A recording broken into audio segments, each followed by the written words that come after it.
would not tell me to shut up. You started that this morning at 6:30. I just can't take this anymore. I'm just this pressure and the stress and All right, couple of shout outs first. Can you hold on before we get into everything? Yes. Okay. I have some special announcements. Okay. I feel like I'm in the principal's office, but first, oh my God, we would like to send out some good vibes to Miss Rhonda. Yes. Who just had her hopefully last neck surgery. So lots of good vibes and love going out to her. Her son Caleb's taking care of her. And Motorin' Mark, I gotta say, his traffic reports are prime and they are really just getting amazingly good. Like the guitar one this morning, I know. I love it. I can't wait to hear it. I love it. I can't imagine. I can't wait to hear what tomorrow. he had. I just can't. Yeah. Because I heard the one this morning about the Fender guitar. It was great. I peed my pants and I had to go to the bathroom. It was great. I had to change my underwear and everything. It was ridiculous. A big ginormous. Oh, hi Piper. A big ginormous happy birthday to Mr. Wayne from Las Vegas. Wow. That's great. I don't know how old you are, but 69. I'm wondering. He's 69. Is he really? Yes, I'm not saying the 69. number. And I'm just wondering. What's that? Did he go to Dottie's for his birthday? I don't know. But his buddy, Carolyn, yes, is going to be on tonight. What? From Alaska. Carolyn's going to. Yes. Wait. I know. It's Wayne. Wait, look, can you hold on to yourself for a second? Sure. I'll hold on to my pen. So Wayne from Las Vegas, a big supporter of the station here. Yes. Today is his birthday. Yes. And you're having Carolyn on from Alaska live on the radio tonight. It's all for Wayne, and he said he's 67. Damn it, that's what he said. So we're glad you're not 69 yet, but you're 67, Wayne. So we'd like to everyone wish Wayne a happy birthday when we get a second. Yes. And and then you know what? Oh, just a little thing tonight. Little thing. I'm just talking to some guy. Some guy, co-founder of the Romantics. Like, shut up right now. Really? Shut up. Oh my God, that's good. I mean, he's very excited about being on the radio tonight. I can't. He is a awesome dude. I'm excited. And he's going to be live on the air. And in fact, he is looking forward to this so much, to reaching out to the whole entire Kiki.fm listening audience. He's doing it live from his studio in Oregon tonight. That's so cool. Isn't that cool? I need to know it's in Oregon, though. Don't call Right, what I like about you, Wayne. No, I don't. I want to know it's in Oregon, though. I don't know. Are there bison in Oregon? We just stop with this stupid, crazy stuff. An elk? Gazelle. You got to say thank you to Piper for graciously giving a ticket to see, who is it, Rick Springfield, to Rhonda? Yeah. Isn't that great? I know. It's awesome. Thank you, greatest. Piper. And let me tell you, Rhonda's very happy. And Wayne said, what did Wayne he's say? from Detroit. Yeah. So and the Romantics are from That's Detroit. That's right. What I like about you. That's really good. You know how to dance. When you go uptown, jump around. Oh my God, I can't.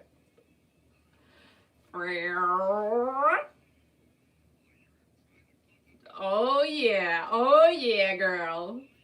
Mike Skill from the Romantics coming up in just a few right here on Kiki.fm. I'm so excited. Did you know I'm excited? I am. I'm always excited. I mean, I am. I'm always just excited. This is so fun. Going back to the 80s, kids. Going back to the 70s and the 80s. How fun is that? Wayne, happy doopy birthday. And Piper, thank you again for sharing that ticket with Rhonda. She's beyond herself excited. And Mark, thank you for being here as usual. We love you. And Roberta, thank you so much. We love you too for being here. We love you guys. We appreciate everything you do for us every single week. By just showing up, that's why we're here. If you weren't here, we wouldn't be here. So thank you. You guys are awesome. And you totally rock. Wayne, did you go to Dottie's? Tell me. We need to know. All right, so what did you do? I know that you're going to Arizona next week, and I'm jealous. I'm jealous that you're going to Arizona. We really did contemplate it. We did think about it. I did have something else come up, so we cannot. But I cannot wait to see John.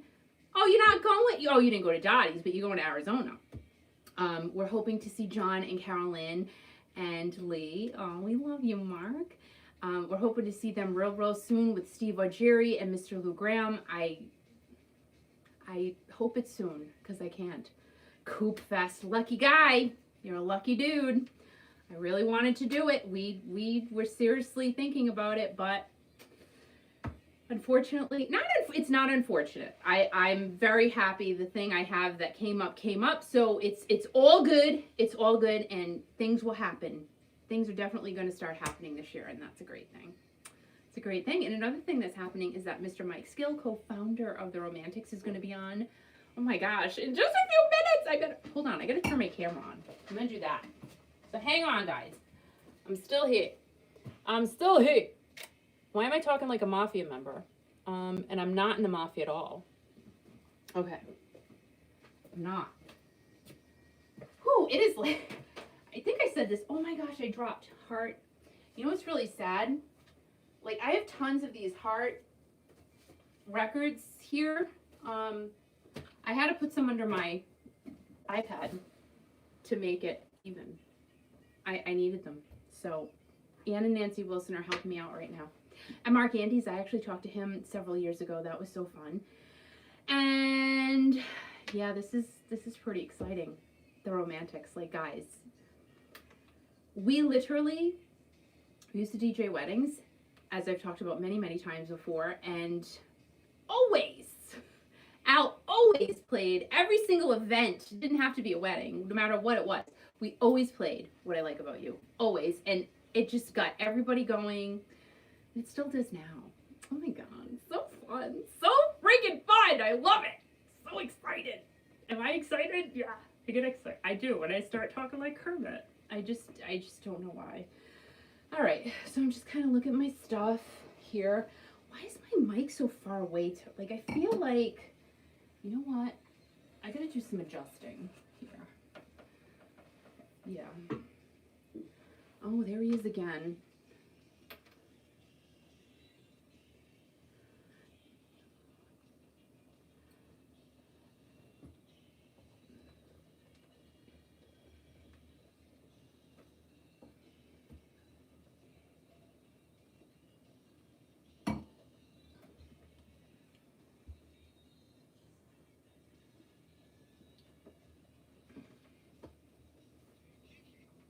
Hey, what? Why?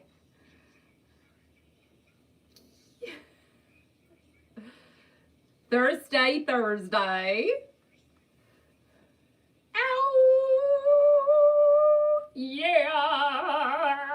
I can't do it like you, though.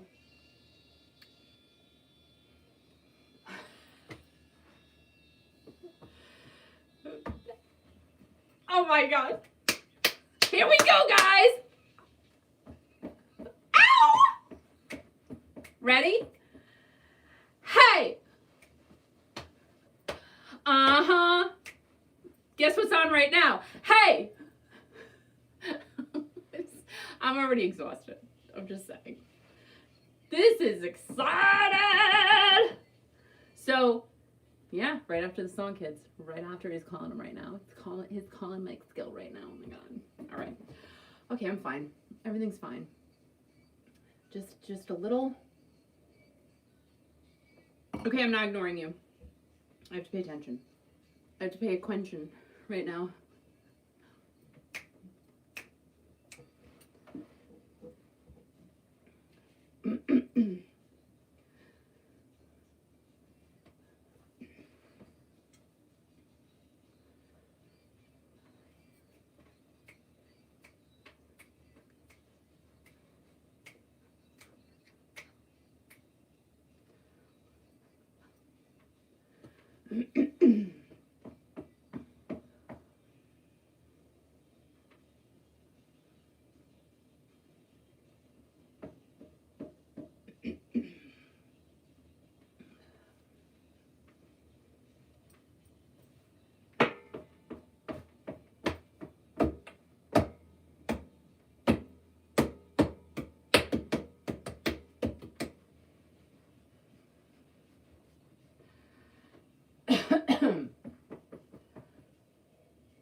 hey, hey, hey.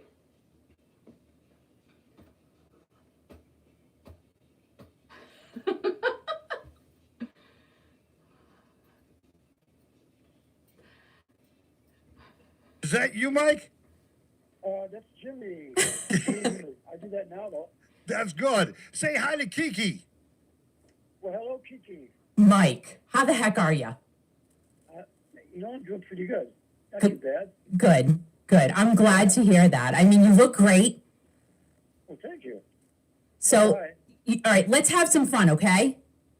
All right. 1977 Detroit on Valentine's Day was when it all began. It did not take long for audiences to fall in love with their upbeat, bouncy sound, and his group was perfectly paired to tour alongside the Kinks, Cheap Trick, and the Cars. Their first self-titled album was the first record to kick off the 1980s decade in the UK. Imagine kicking off an entire decade. Co-founder and co-writer of their biggest hits, What I Like About You, and their number one song, Talking in Your Sleep, and also a member of Michigan's Rock and Roll Hall of Fame, Boys and Girls. Yeah. It is Mike Skill of the Romantics. Hi, Kiki. How you guys? This is How you so, doing? this is great. I am doing fantastic because I'm talking to you. And it's so funny, Mike, because one day, I don't know, it was maybe about a year or so ago, you pop up on social media and we started following each other. I'm like, this isn't really the guy from the Romantics. So I had to kind of look into you because I'm going, nuh-uh, no, sir, he's not following me. And sure, it's anything. It was you, and I can't believe it. So how did you just all of a sudden show up on social media and say, you know what, I'm diving in? Well, there's a lot of answers I can give you to all that you've expressed. Well, I have a 22-year-old son. He lives at home. He's home now with everything going on. And, if I have a question or if I'm trying to put something together, he helps me. So that's how I get into that.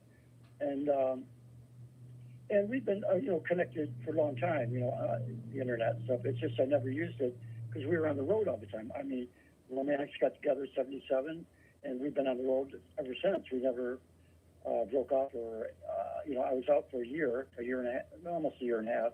Then I came back in just before In Heat record came out.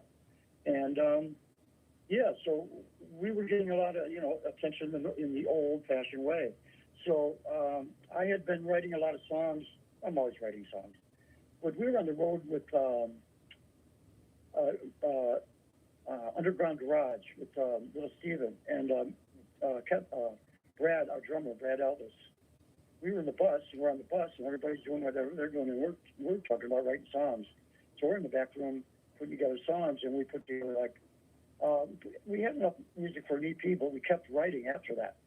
So we built a friendship, as far as writing, a kinship. And then these songs have been recorded, that tour that Little Steven thing was in 2005 or 6. And then I went into my little studio in outside of Portland, and it was at my son's school when he was in 7th grade. It was in the music room. I took over the music room. They used it in the day. I used it till 4 in the morning. Night. Really? And I had a few friends come in and play certain things on it and help me out. I give them some credit. And these songs, I held on to them. And then the year before last, maybe the year before that, 2 years ago, 3 years ago, I had met Chuck Occasion. He's a producer in Detroit. He worked with, he's worked with everybody. He's remixed singles for Madonna. He worked with Chris Cornell. He was good friends with Chris. He talked to him the day he passed, that morning. Wow. But he's a really good, up to the minute producer. He does a lot of work in Detroit. So I sent those tracks to him. I met him, and I said, man, I got a bunch of songs. I sent them to him, and he put them all together and remixed them. They were mixed and everything, but he remixed them. I mastered them and started putting them out. I had 67 Riot I wrote quite a while back in that 2000 era, that mid-2000 era. And I grew up in Detroit during the Detroit riots. In 1967, I was on the far east side of Detroit, And there's helicopters, and there's jeeps and tanks downtown, and soldiers in our block on the block with their M16s or whatever. And they're, we're like talking to you. We're kids. We're 12 years old or 13 years old, but the TV was real crazy, telling people to get, beware. And we're 5-7 miles away from downtown Detroit. It was really just down there, but it really created fear, a lot of fear, media does. And that contributes to a lot of movement out of Detroit for people, but to the other side of town. Anyway, I had that idea for a song. I thought I need to write that song. The MC5, the group from Detroit, had Motor City's Burning, John Lee Hooker, and he had a song. I think that was his song, actually. But I had 67 Riot on my mind, and I just started laying down a little bit words, and I had a guitar groove. And the funny thing for me in the studio, if I'm not finished with a song, I go in, and things happen in the studio that I can complete something that I might be stuck on. It's almost like I was an art major in school, and I'm going to go off to art college in Detroit, Center for Creative Arts, a really good place. But I look at it like when you're writing, it's kind of like a palette. I have all these ideas from my growing up music. That's on the palette from hearing Chuck Berry, Elvis, Jerry Lee Lewis when I was 8 years old, when they were still rocking. And then Detroit, then the Animals, the Rolling Stones, the Kinks, they really, that's what really got it for me. And then the MC5, the Detroit sound just happened right around that same time. The Yardbirds, the Who, and MC5, and the Stooges. And so I have all this this really reservoir that I draw from, and it's like I put it on that palette. I come to the studio and I try not to think and try to just and things happen. Yeah. So now I came up with these. You're from Oregon, and I mean, I was talking to Al about it on the show this morning. I said, well, what kind of big animals are in Oregon? I'm just curious. Well, it's a long story. When I was 3 or 4, my dad worked for the Rich Company. It was Rich's Dairy, who owns the Buffalo Bills now. And my dad this was in the 50s, and my dad and mom wanted to get out of Buffalo. The snow's as high as, I was born in Buffalo. The snow's as high as a parking meter. Mm-hmm. Every year. It's really cold. And I guess I was 4 years old or something, and my brother and my other 2 brothers, we just, my mom and dad wanted to move to Florida, and he bought, I don't know how he did it, but he built a house. He had a house built, and he went there, and he helped them finish it off. And we traveled down there in the middle of the night. I remember leaving when I was really little, and we spent about till 1961 or 2. I had an older brother who passed away.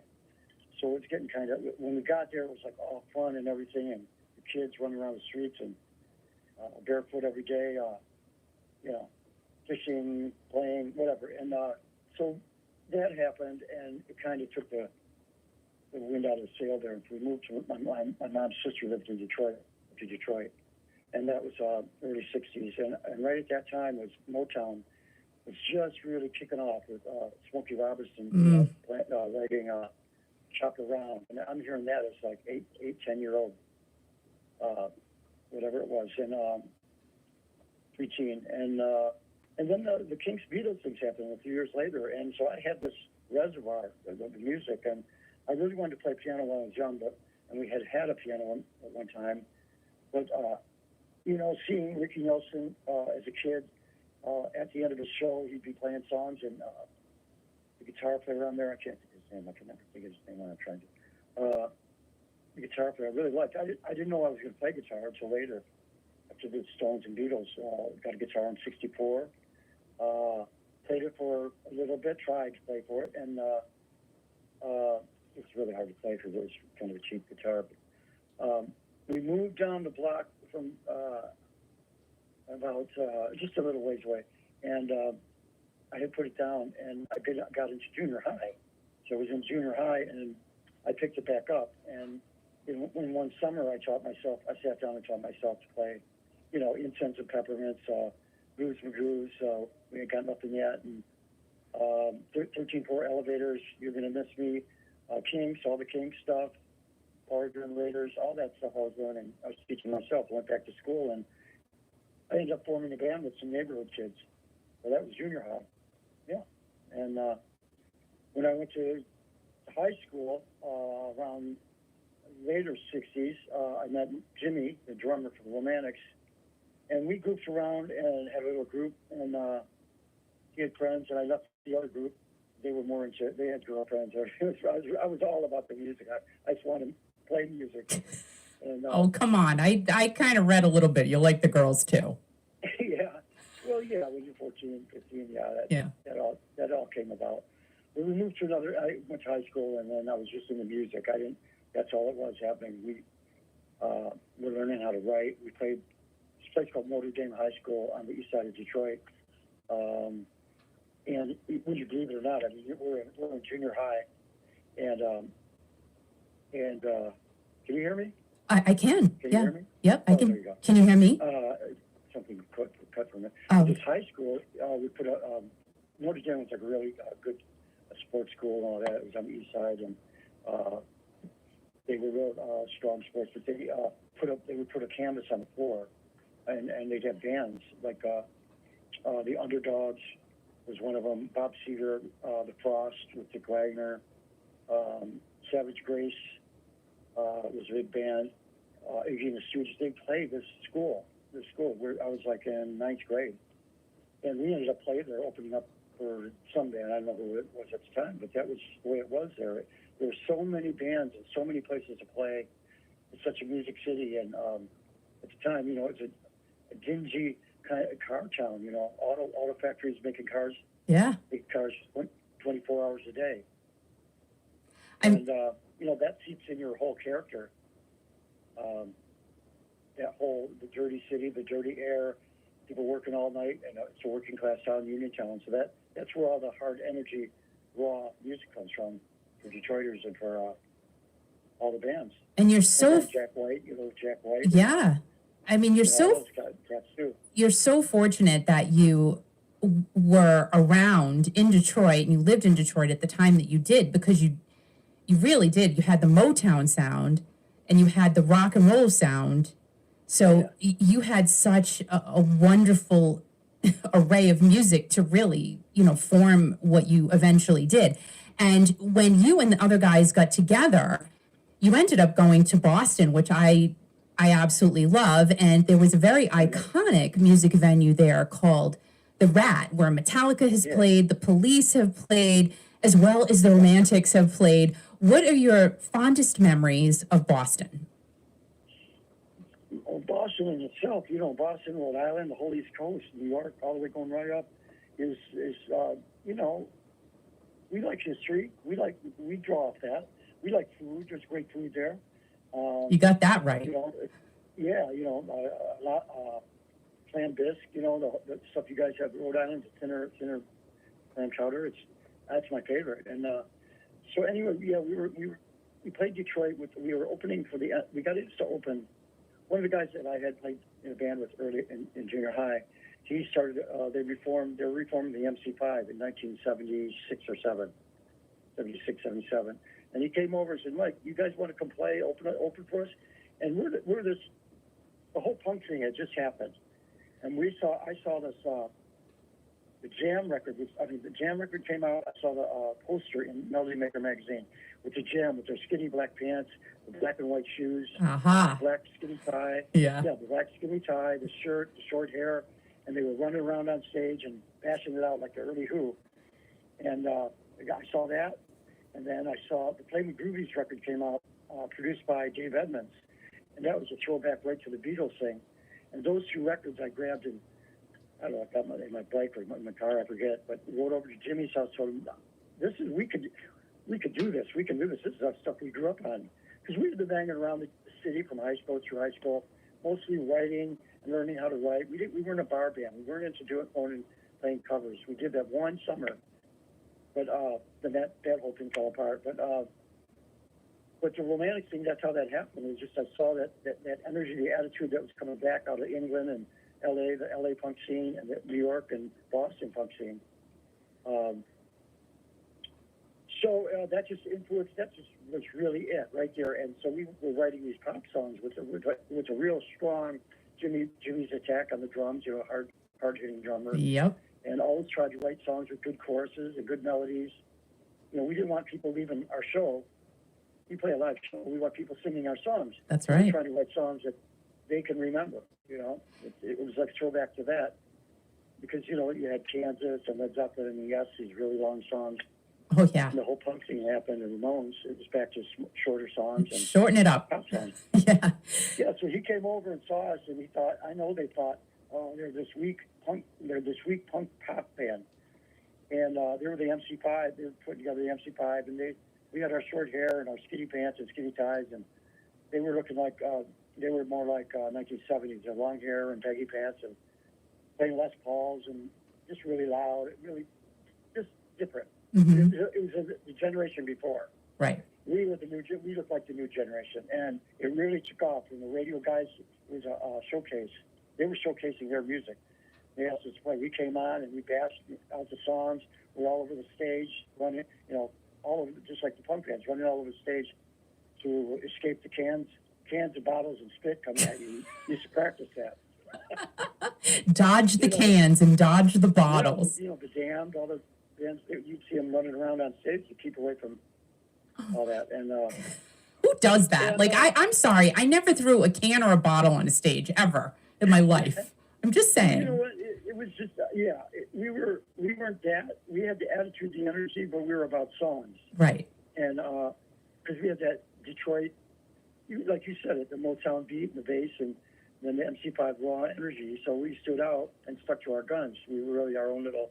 You hear it from bands all the time. We were our own little club, you know? Yeah. We were our own little thing, and we stuck to it. Now, Mike, were you the quiet one? Because you seem like you were the quiet one. Or am I wrong on that? I was quiet, but I also stirred up a lot of shit. I was using a lot of It's okay. stuff. It's good. It's okay. I stirred up a lot of you know, it was the punk thing, and I really had this attitude. I wanted to make sure that we were at the forefront, and I didn't want to get stagnant. Yeah. So I didn't want to wear the same thing for every record. I didn't want. I thought we should always, being an artist, always have a new kind of twist on things each record. You know. Yeah. No, it's true. Sorry about that. I swear. No, you know what, Mike? You're good. It's all okay. We had the attitude. It was just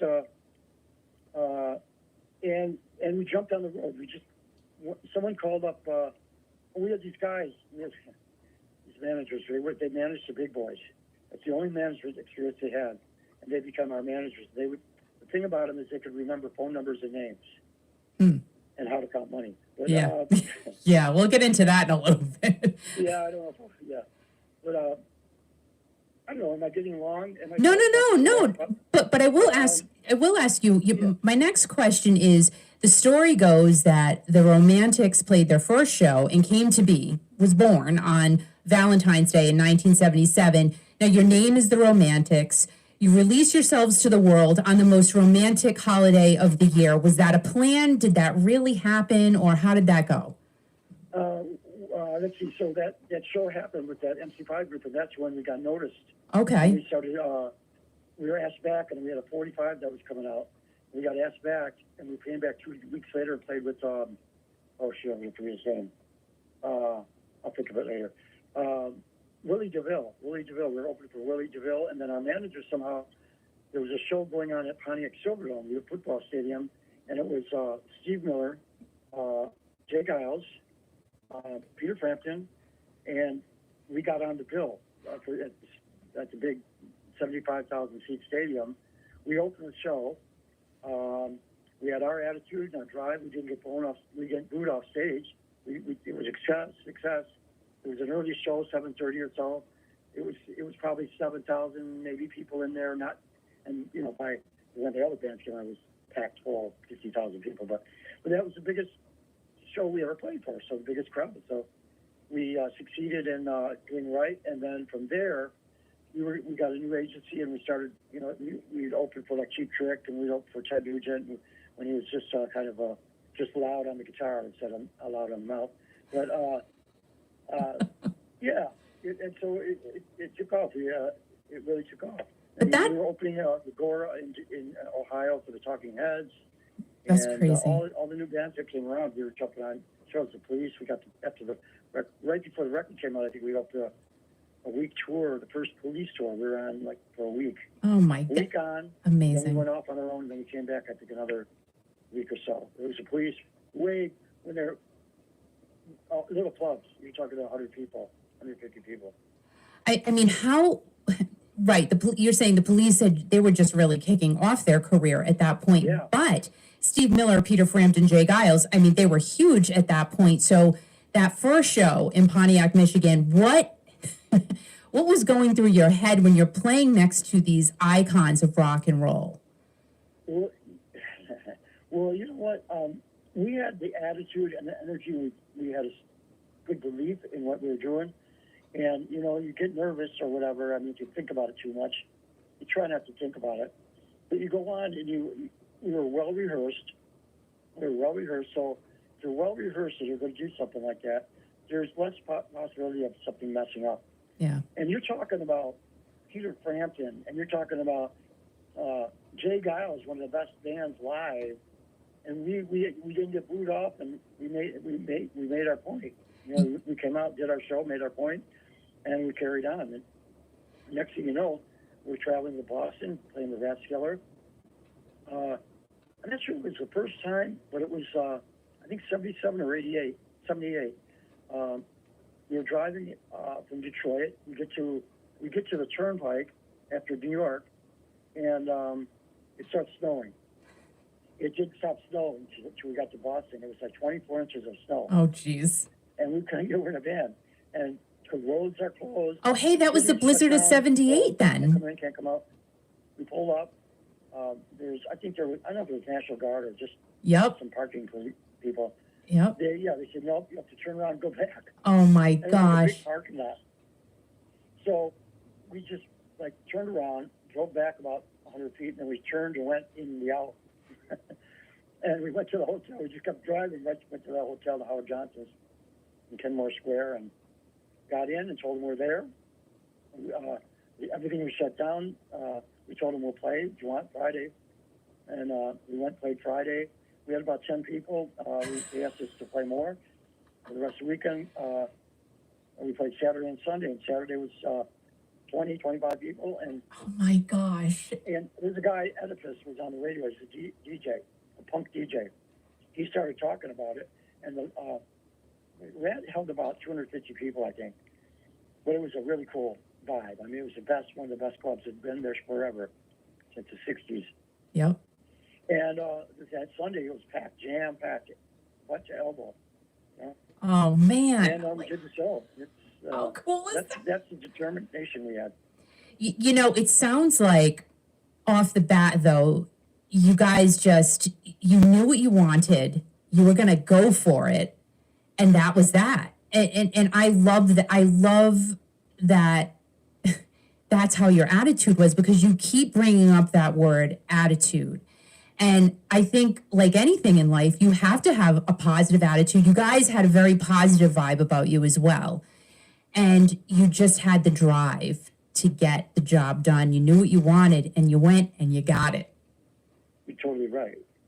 Yeah, that's exactly right. And that's what bands had to do back then. And it was like, when you have the look, the guys we had the look, we had with the music, and we had the show. So all it was a matter of just getting to the place to play. Yeah. And it took 3 years, and then we got signed to Emperor Records. Before that, my friend who's passed away, Robert Matthew, a great rock photographer from Detroit, he was really close with Cheap Trick. So we did a lot of shows when we were in our area, Detroit area, Pittsburgh, Cleveland, Chicago. And we jump on the Cheap Trick show early on. And Bunny, the drummer, former drummer, he would collect tapes from pop bands, really pop bands, really. There weren't many of those bands. They were just getting together at that time with the Nerves and playing the Groovies, and he would collect tapes. So we gave Robert a tape, and he gave it to people from CBS Records, the A&R department. And we started hearing from them. Our manager started talking to them, but it didn't quite it didn't come together yet. Some people from Capitol were interested from that very first show, that Valentine's Day show, MC5. It was on Valentine's Day. We had named it ourselves without thinking that, but so that was a coinky dink. Yeah. And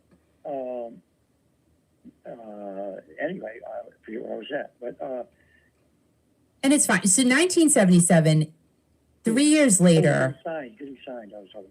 Yeah, but 3 years later, January 4th of 1980, the Romantics have the very first album to kick off the entire decade. I mean, who can say, well, you guys can say you kicked off a decade that we all want to go back to.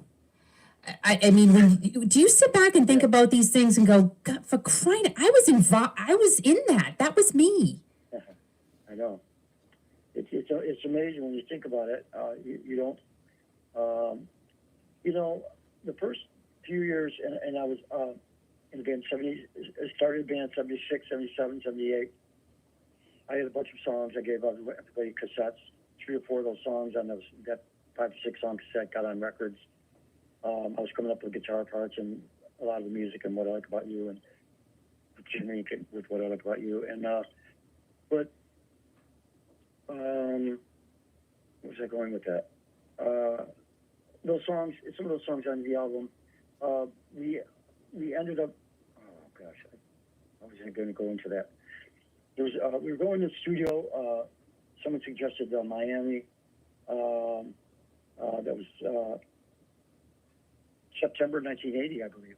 I think September 1980, and we were down in on North Miami with all 1950s hotels. All those cool 1950s hotels that are gone now. We get up at 9 o'clock, get up and go to the meeting room. We'd have our bagels and cream cheese and our coffee. We'd off to the studio at 11:30. And we back then you take a week. You could take a week to do drums, just to do snares, kicks, just get the drums right. So it's like a long, you took time to get. That's after pre-production in Detroit, but put each other's songs apart, put them back together. But anyway, we finished all that, and we went to a studio called Coconut Studios. Hurricane David happened. Oh, jeez. We moved our stuff out of those skimpy little 50s hotels. We moved into the studio, slept in the studio, finished the record off. I think we didn't think anything much about What I Like About You. We just had a bunch of songs that we really liked. And, and I don't know how that happened by chance, that it came out on, maybe it was the department, the art department or the promotion department in CBS. They put it out on around Valentine's Day. And I was going to say, just before that, with the punk scene and all the new music that was coming up, you also had Staying Alive. So you had this dance thing going on. 77, this I like that. Non-rock and roll thing. Yeah. So when we fit perfectly at the time, because we had the punk rock thing, and there's hundreds of bands in Detroit and everywhere that didn't get signed, that were really good bands that came out at that time. They didn't get signed, no one knows of them, but we were lucky. And we were part of a thing when our video came out. It stood out because it's straight ahead rock and roll. Straight, like I said, it had the attitude. Oh yeah. Yeah, we were on our way. I think we were on our way to Australia or something. It was either Australia or England, and we had to cancel. They had asked us. We were going to do Saturday Night Live. We never did that. Oh. We couldn't do it. Yeah, we couldn't do it. Something came up. Dang. Really? Yeah, so, oh. Yeah, Jimmy's. This had nothing to do with it, but Jimmy's cousin, I think, worked there. She didn't have the power to do anything, but the record was taken off, and the label was in New York, and Nat Weiss, head of our label, he was a lawyer for the Beatles. Their what do you call it? Merchandise and songs in the U.S. So he was friends with their manager, and whose name I'm forgetting at the moment. Now, Mike, just to interject here, you guys are doing great. You know, you were interrupt me whenever you can. Go ahead. you guys. No, it's all good. But you know, I just have so many questions for you, and I want to make sure I ask you them because I'm really excited. So, you did leave the band though. Everything was going great, and then you left for a little bit. What made you leave after things were going great? I had that rebel attitude, especially with the punk scene and all that. I was about, you know, we put the first. Here's really a big part of it. The first record comes out, 3 songs are released. When I Look in Your Eyes, Tell It to Carrie, and What I Like About You. They don't crack the top 50. Maybe What I Like About 47 or 74. They aren't big hits. They did good. They did well. Mm-hmm. But the label and management started saying, we need a new record. And it's just been out a year. Mm-hmm. And we spent 3 years of our life, and we haven't been to England yet, or London, or Europe. And, you know, looking back now, it was really stupid on the part of management. It really should have went over to Europe for 3-4 weeks, dates, and then came back and then looked at what was happening. But to take the band, do a tour, a good tour. We had done our first American tour, and then to tell us that we got to come up with a new record. I had to come up with new songs in a matter of months, and it really was harrowing. I mean, you know, you're kind of like, I'm getting into it, and I'm doing it, and I'm getting it, and the songs came out, but it was really stressful. I mean, stressful on the band. I think it was just too much, and I didn't learn the songs as well. I was trying to improvise on stage more than I should have, and I had just a rebel attitude, and I started questioning the management about royalties and ASCAP and, you know, our money. Yeah. And I think that right there, someone didn't like some things I said, and the management didn't like things I was going after. I don't know. I don't really know. That's my... And so I was out. And we played Australia. And shows were pretty good. They were good, but I was trying to improvise. And, you know, I wasn't with the program. My head wasn't in a good spot, I think, as far as staying... You don't know when someone tells you, God, you guys are great. You hear it over and over every night. Mm-hmm. You don't know who's lying or who's telling you the truth. Yeah. It's like, well, I don't know, you know. So that got to me. I think that got to me. And one of the best things that ever happened that year off, I went home and I got grounded. I've been grounded ever since, and I still have the same vibe and same feeling that I had the first days of the band and the band coming back in the band. But what made you get grounded, though? Like, what? Straight my head out. What? And, how did that work for you, though? What made you? Because I think getting grounded when you're on the, you know, you're at the top of your game, you're playing in front of thousands of people. What was that thing that made you say, you know what? What am I doing? Well, it's a bad part of management. Should have brought everybody together and sat us down. It wasn't like that. We got home from Australia, and I got a call from management that I was out. But you had I'm one of the main characters, right? Which is weird. It's weird to me because you're the co-founder of the band, but you left and then you ended up going back. So what fixed you? Like, in other words, how did you? What was that thing that said, you know what, I'm going to be different? I didn't know what I wanted to do. I had a lot of offers to do things with bands. Okay. Pez bands. Badfinger guys called me at some point. They had some manager, and they were living in Michigan for a minute. Mm-hmm. And Pez band out of Chicago. Just different bands. I don't want to name any band, bunch of them, but all of them. But I just wasn't ready. I don't think I was ready because I was, you know, the way I wrote the songs and the way we came together with music at the time was kind of a hard thing to replace in a way. Yeah. You know, the way we were coming up. But then I got out of it, and I actually, in a year and a half, I had a group of guys. One guy from a band called Rhythm Corps. You may have heard of him. He had a song called Common Ground in the 80s or 90s. He was in a band I was putting together. So I had a thing, and then I got a call from them that they needed me to come back to the band. They wondered if I wanted to come back to the band. Since then, I found out that they were told they need to get me back in band or get someone to write songs, come in and write songs. Because they put together a record, and the record didn't do much. Not that it just wasn't the Romantics.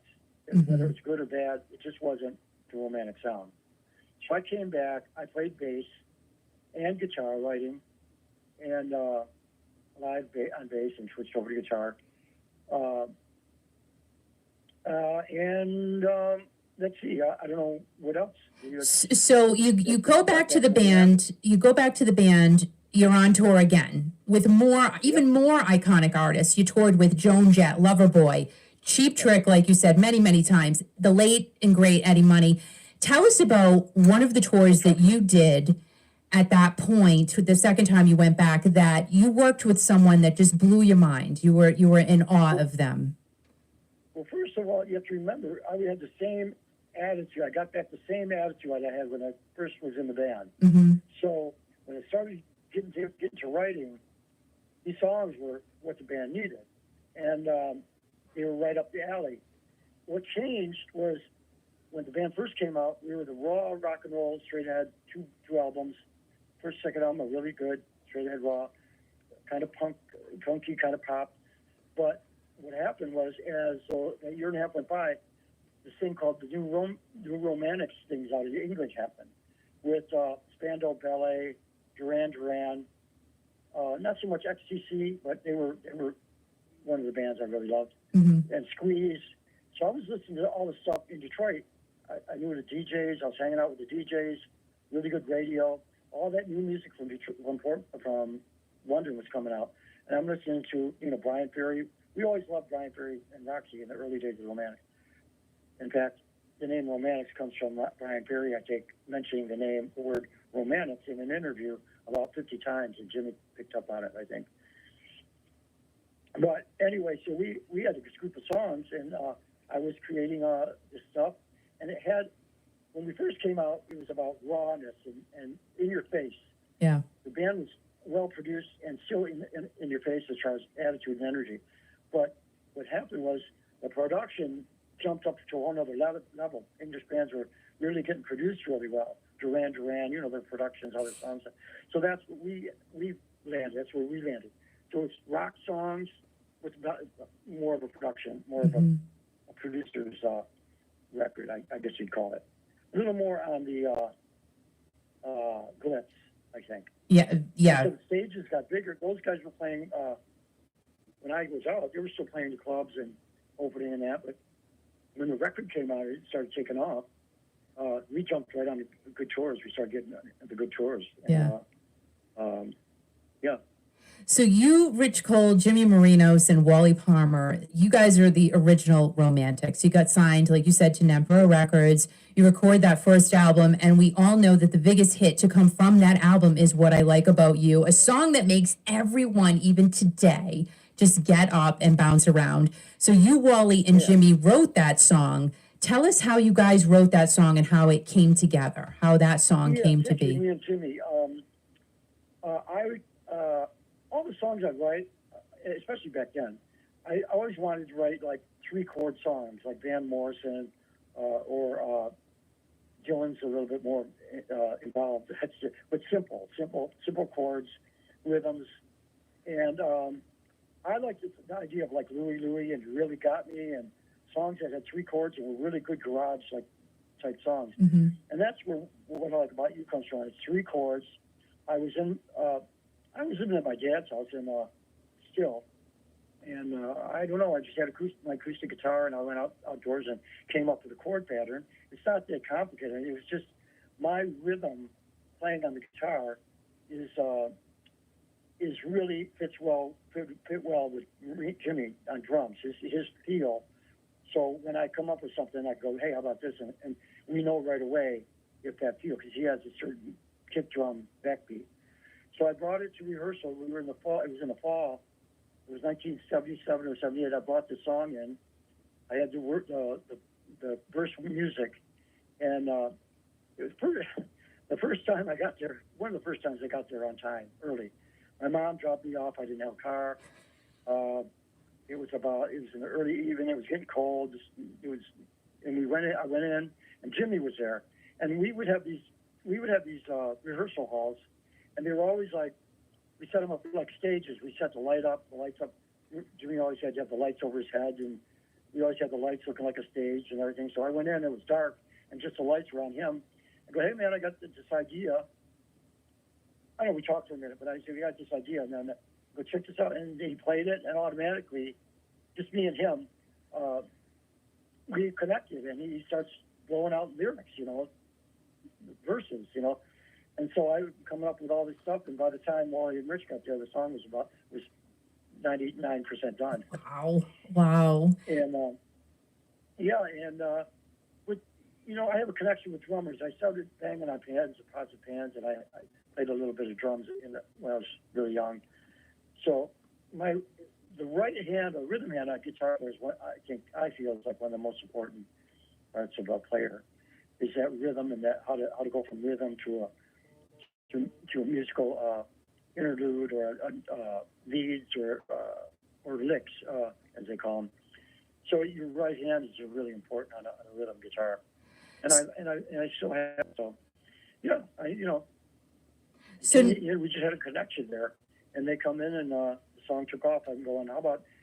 I was thinking in terms of Mitch Ryder had a song called Little Latin Loopy Loo, and in that song, it has hey, dum bum bum bum bum, hey, bum bum bum bum bum, talking about my baby, and Yardbirds had over under sideways down. They had hey, bum ba dum ba dum ba da dum, hey. So the hey thing was like, why not try that? So it worked. And who made the choice that Jimmy was going to sing that song? Well, that's because he came up with it when I brought it in. Okay. He had the vibe. And we all sang lead. When we were doing shows back then, every guy sang 2 or 3 or 4 songs in a set. It was just until later that the producer zeroed in on Wally or Jimmy, and we were kind of like pushed aside a little bit. Oh, okay, gotcha. We were all singers. We all sang, Now, who made the whole clothing decision of wearing leather suits? And I need to know where your leather suit is today. Is it in a museum or is it in a shadow box? Leather started with vinyl, and before vinyl was resale shop. We'd go to the resale shop. This is when we did that first show. Go to the resale store, Salvation Army, and we buy up all the old greaser clothes, the rocker clothes from the 50s and 60s. Peg-leg pants, skinny ties, skinny shirt collars, skinny lapels on the coats, iridescent jackets. They shine different colors. Yep. The first show came up. We needed something to wear. We went to Salvation Army, and me and Jimmy, and then we looked in the window. It's weird. We looked in the window, and there's these suits in the window. They're orange, like gabardine suits. Not gabardine. Iridescent suits, and we went in, and there was like 20 of them. I don't know if they were like waiter suits or some kind of wedding or something, but we found 4 small sizes, and then we had them taken in really the way we liked them, really, tighter and. Well, you had to have them tight, right? Sexy. I mean, They're sexy, kind of. They're a little baggy, but so we found those suits, and we wore them to that show, and that we had the look, we had the sound, the music, and we just kind of blew everybody away on that first show. And then we started playing clubs, and we had a lot of other stuff we wore. Sometimes black jeans, but always peg-leg pants and cool shoes, pointed shoes, and pointed beetle boots. We had a bunch of beetle boots. Sometimes leather suit coats or jackets. You still have the cool shoes, though. You still rock the cool shoes, Mike. Yeah, me and my son, we got a lot of shoes. More than your wife? What's that? More than your wife? Probably more. Oh, my. Really? Well, at least you admitted it, though. That's good. Yeah. In Detroit back in the day, there was a place called Granny Takes a Trip. It was a boutique out of London. And they used to have the coolest clothes. This was like in 1967 or 8. Yeah. That's when it started back then. Anyway, so we were wearing these clothes from the Salvation Army. We sweat our butt off on stage. The things would fall apart, sweat. The shirts would be ruined. The jackets would be ruined. The pants would be ruined. So we decided, what about, Roxy Music, and they had that look, and what about some latex or some spandex or some vinyl? So we settled on vinyl. Oh my God, you had a sweat in that. Oh my gosh. We got white vinyl. Oh, We got reddish vinyl, and then we got black with white polka dot vinyl. oh my God. All right, so tell me, where are your suits today? Those are in my storage space in the vault. Nice. Nice. And, the original suits was in the Rock Hall of Fame for a while. They had, they were going to do a Detroit. They promised to do a Detroit, setup, and they never did. But they put our the bass drum, the Mannix bass drum, and they had my suit there, and that kind of thing, and some photos. But it was really small. But that's cool, though. That is so cool. Now, Mike, you guys were on Dick Clark a couple of times. I really wish I had the chance to meet him, and you were fortunate enough to be on his show. Now, American Bandstand, this is what everybody lived for every Saturday. Now, the second time you guys were on the show in 1983, it seemed like you were all so laid back. But the first time you were on Dick Clark's American Bandstand, I could feel like, yep, you had the attitude, but it's like, oh my gosh, we're on American Bandstand right now. Yeah, that's right. What was that moment like for you? Plus, it's like 7. You get up at 6:37 in the morning to be there. And we're a rock band, we don't want to get up at 7. You had to be there, and you met his wife. His wife takes you in and shows you everything where you're going to be. They set up the equipment's all there, and then they have the crowd goes nuts for you, and it's a little bit nerve-wracking, but you try to get into it. And one thing, I used the double neck guitar. Right. Tom Petty used one later like it. Actually, when we came out, Rickenbacker guitars, hardly anybody was playing Rickenbacker guitars. It was all Les Pauls and SGs and Marshall amps. But the new punk bands and young bands were coming out playing Rickenbackers and Silvertone and Airline, real cheap guitars through Vox amps. It was different. It was a different attitude. So I went to, we called Rickenbacker up. Look, we use Rickenbacker. And they wouldn't give us any guitars. Ugh. They were kind of skippy on that. But I did get to borrow a double neck. And it was, I'm not that big, but it was a pretty big guitar. I used it on When I Look in Your Eyes. Wow. But, Dick Clark was super cool. You know how he goes way back to the 50s or mid-50s. Mm-hmm. And in Detroit, we had TV shows like that, too. We had Swingin' Time. So we were kind of versed in what it was all about. And, right. It was really cool. I think we were on there 3 or 4 times. Gosh, I mean, like how, you're on with Dick Clark, for God's sakes. I mean, that is amazing. I know. And he's such a cool dude, really. He knew all the black music and the black musicians and the soul music, and he knew the rhythm and blues. He knew everything. Yeah, he was right on top of it. Yeah. Really on top of it. Now, what a great guy. You were young. You were what, in your early 20s when all of this happened for you. So you had thousands of screaming fans, including many, many screaming girls. Give us a crazy groupie story. Crazy groupie story? Yeah. I know you got one. Tell that. I just can tell that it would be a thing about it would be a crew guy. Is it really? It's that juicy? Well, you get people that want to come backstage, and you get them want to follow you around, and we're pretty serious about making sure we didn't drink on stage. No beer bottles.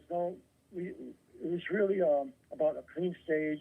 It was a show, and so the same thing went on backstage. It was pretty much we were all pretty straight-laced, nothing much going on in the early days. Really? Wow, I'm shocked. I'm kind of shocked because you look like you had that little, the fire in your eye. I met my wife on the road. See? In the 80s, after Any Heat came out, we were touring with the Tubes, and she was dancing with the Tubes. No, wait a minute. All right, back it up for a second. So she was dancing with the Tubes, and you're like, hey, I like you. And then what happened? Well, let's see. We were on the road. We played Kalamazoo at Red Wings Arena, and it was the first show of the tour with the Tubes. And I think it was it was either 2 weeks or a month. And it was probably a couple weeks, and then we added more. But it ended up like a few months, and then we were out like 3 months, I think, with them. But it was her and Cheryl and Michelle, who's married to Todd Rundgren right now. No They were kidding. both, they're from Portland. And they went to LA and they did a lot of work in LA, on movies and videos. She's in, what's the three girls that sang, three black girls that sang? The Supremes? Uh, Let's see. We have the Supremes. We have, well, Beyonce was in a group. I don't know. yeah, I'm so excited. So I'm so. Oh, the Pointer Sisters. Yeah, Pointer Sisters. She was in their videos and. Oh my gosh. Whatever. So she ended up getting a job at the Tubes. She was down there doing other things, script girl and all that kind of stuff. And anyway, we met, and then we just kind of hung around. And she went off the road, and we went off the road. And I looked her up later that summer or fall. And I think I may have come to Portland, and that's when we stuck together from then. Oh my gosh, that's so cute. 1983 or 4. Wow, so you guys have been married a long time. She's been through a lot with you. Well, yeah, and then we were on the road that whole time, and I was on the road so in LA, get ready for doing road work with Tubes. And then, so she had an injury on a commercial and then got out of dancing. She used to teach dance in Portland at the university here. But she used to do polys and all that kind of stuff, stage stuff. That is such a cute story. I did not know that. I love it. And Todd Rundgren's wife, Michelle, she was her partner. Yep. And so we've been together that long, and I have a son, 22 years old, and he's a photographer, and he plays piano, and he now is an engineer in my studio, and he's a really good journalist and writer. Oh, so he's a journalist as well. And what is the one thing that you tell your son to, like, what's the biggest life lesson you give to him? Oh, God, I think that's all in the early days. Now I can't tell him anything. In the early days, it was just really an example, being an example of playing music. He'd see me on stage. He'd come to the shows. He'd dress in his little black leather suit and then vinyl suit or whatever. And the Tube shows. He went on stage with the Tubes when he was about 5 or 6 years old. Oh. Singing the last song. And, so he learned, he was in piano, and he really was good at piano. He didn't want to do the recitals. He got tired of doing the recitals. So he just stopped that for a while. Now he just plays on his own. But he got a scholarship for journalism at George Fox University, which is a really really good university out here. And from that, he got graphic arts and photography. So he's a photographer for the Portland Parks and Rec. And he's also with a magazine called Willamette Week, which is like a rock and roll alternative paper. Oh, that's so cool. That is so he kind of followed in your footsteps, for sure. Yeah, well, he's definitely creative. Yeah, we're a creative family. Yeah. As far as that goes, painting, I painting and drawing in my early days. I'm still writing music and all these songs. 67 Riot. Yeah, you are. Not My Business. My Bad Pretty. I've been releasing songs. So.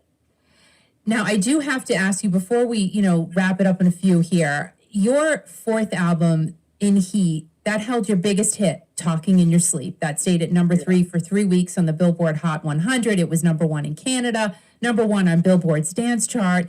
You, Wally, and Jimmy in Australia. You, Wally, and Jimmy wrote it along with Kaz Candler and producer Peter Solly. How did this song come to be, and why do you think it was more of a charting hit than What I Like About You? What do you think that thing was? Well, like I said before, the new romantic thing, now the English happened, so this was a dance song. We figured that, like, if the Rolling Stones could do that kind of like Miss You, or those kind of dance songs, we could do that with the right group. I came up with the bass line. See, when I'm talking right now, my words are my words. So that bass line was my bass line. We wouldn't have that song without that bass line. Yeah. Regardless of, we were in pre-production for the album. I showed them, we jammed, we just had the basic ba-da-dum, ba-da-dum, ba-da-dum, ba-da-dum, ba-da-dum. And we would just jam and groove on it and try to write lyrics on it. We kind of set it aside. And then we got to Florida. We were at Criteria Studios now, the professional, big, cool studio. James Brown, Aretha Franklin, Allman Brothers recorded there. And the last song, we finished 10 songs, I think, and the producer goes, well, we need one more song. I go, oh. I said, what about that song, that thing you had, Skill, Mike? What do you think? So I go, well, I don't know. It's something. And so I played the part, and then we pulled the keyboard. The producer was a keyboard player, so we took the bass line, we went into the control room, and Jimmy started thinking about lyrics. Jimmy wrote the lyrics. I think he was going to sing it. And Pete, being the writer that he is, we worked together. We put our heads together. Pretty much, me, Pete, Jimmy, and then I came up with a little hook. Cause was trying to come up with a little hook thing, and I kind of like, well, how about this and how about that? It's kind of like throw back and forth on the little da da da da da da da. That's classic Skill guitar part.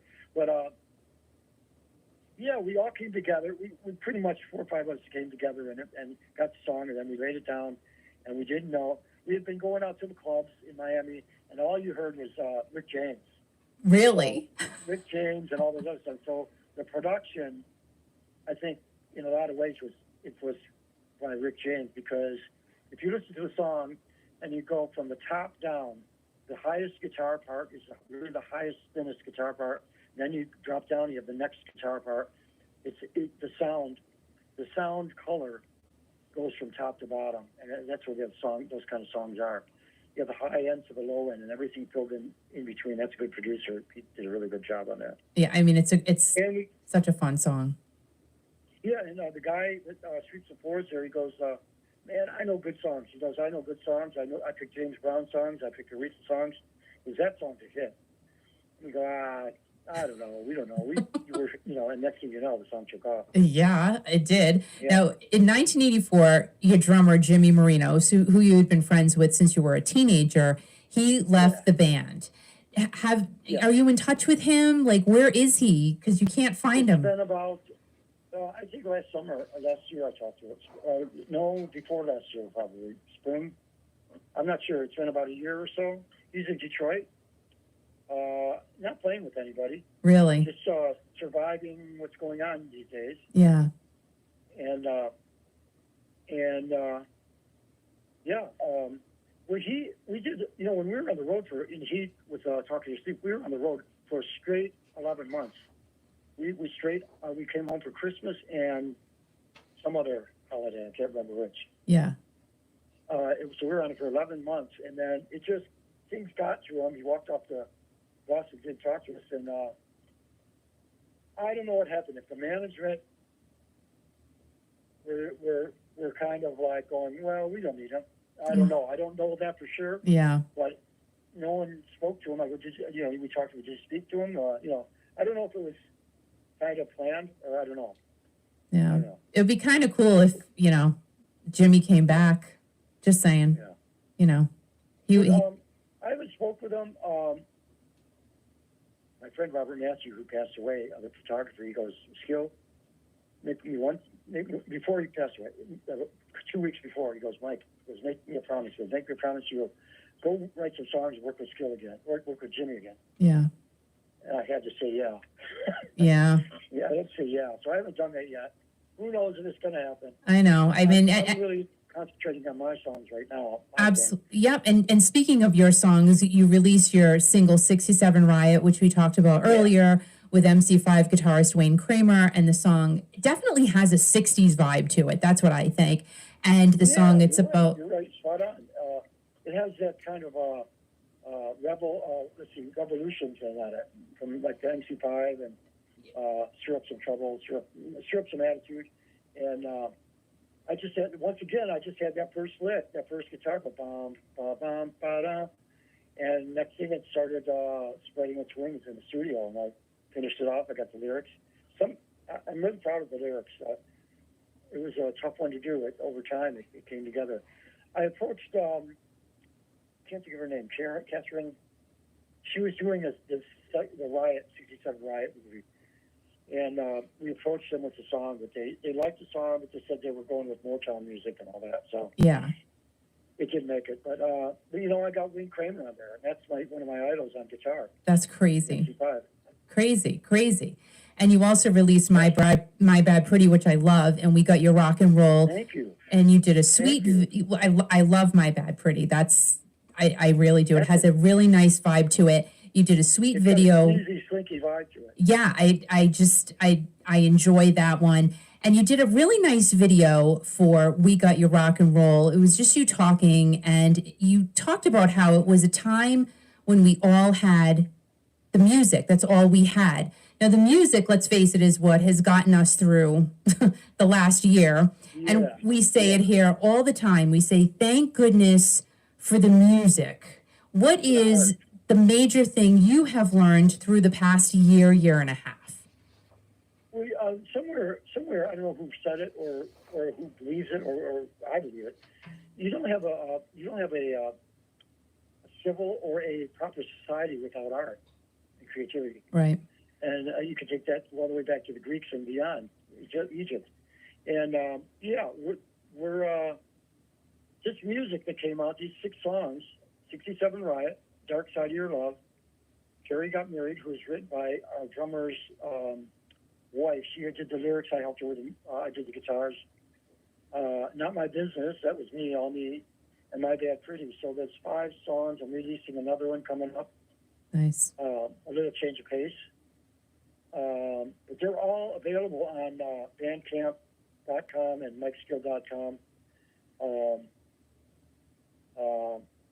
What's that? Oh, I didn't. No, it's all you, Mike. Spotify, all the streaming services. So those songs are like 6 songs out. Just go to Mike Skill and you'll see all those songs. My Bad Pretty's great. You're right. I love it. I've got a lot of play. I'm getting a lot of good reaction on that. Now, everybody, you can follow Mike on Instagram and Twitter at Mike J. Skill and The Romantics Rock. Go and follow them. And what is one thing, Mike, that you can look back on in the 70s and the 80s during, the Romantics height, that you can look back and go, you know what, I'm so thankful I was a part of that? Yeah, I mean, I wake up, it's cool that like I was saying, going home for that year and a half and getting back out, it put me I got right in the frame of mind to get where I want to be, and it's never changed since then. Working class player, straight ahead guitar parts. Don't try to overthink it. Once I start overthinking, I have to set it down, and so it's just I feel I've kept my head together. So and that's the way good things happen. I mean, you can't. I don't think bad production can hurt a good song. A good song can be a good song. So you just keep moving forward and writing songs, and that's what I'm going to do. And who knows? I'm not sure when Romantics will have a new record. I've proposed the idea. And I'm just taking this as it comes, and the songs are happening. People liking them, and I've got a good group of bandmates in Detroit, separate from Romantics. Some guys. One guy was with the Dead Boys for a while, Ricky Rat, and a couple other guys. And so we've done some benefits. I've done some benefits. I did Detroit Music Awards, and but I haven't really gone out and made money yet on a tour. But then I've got the guys I play with over here in Portland, so I could actually probably do the Midwest of the East Coast with those cats in Detroit and do the West Coast with these guys. So who knows? I'm going to end up with one group of fellows that it's going to be kicking butt on stage. That's right. Actually. That's right. And we're all going to be. We're going to be there to support you. And Mike, I thank you so much for joining us tonight. Thank you for being my virtual buddy. on social media. I appreciate that. Oh, cool. And all of the very, very best with your new music. And maybe someday you, Wally, Rich, and Brad Elvis will make it to Rhode Island, get your some clam chowder, and we can all enjoy some music by the Romantics. And we thank you for your music, Mike. You rock.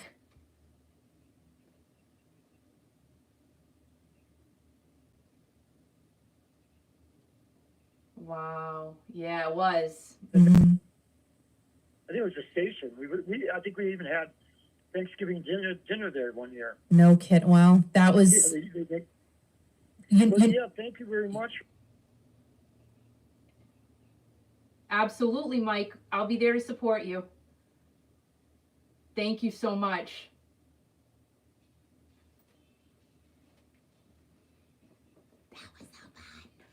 That was so fun. Oh my gosh. Wow. That was great. Okay.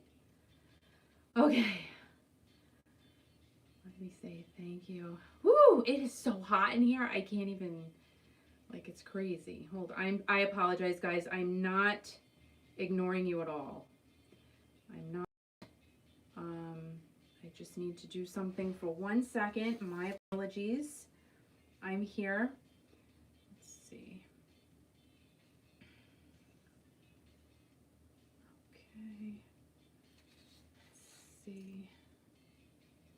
I hope you guys liked that.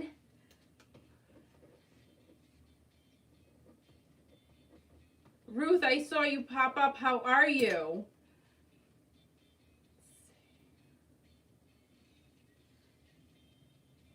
Oh shoot.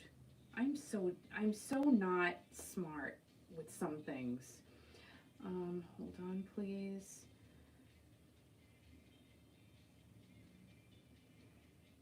I hear the secrets that you keep. Everybody now, when you're talking in your sleep.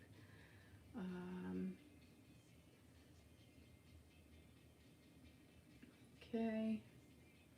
All right now.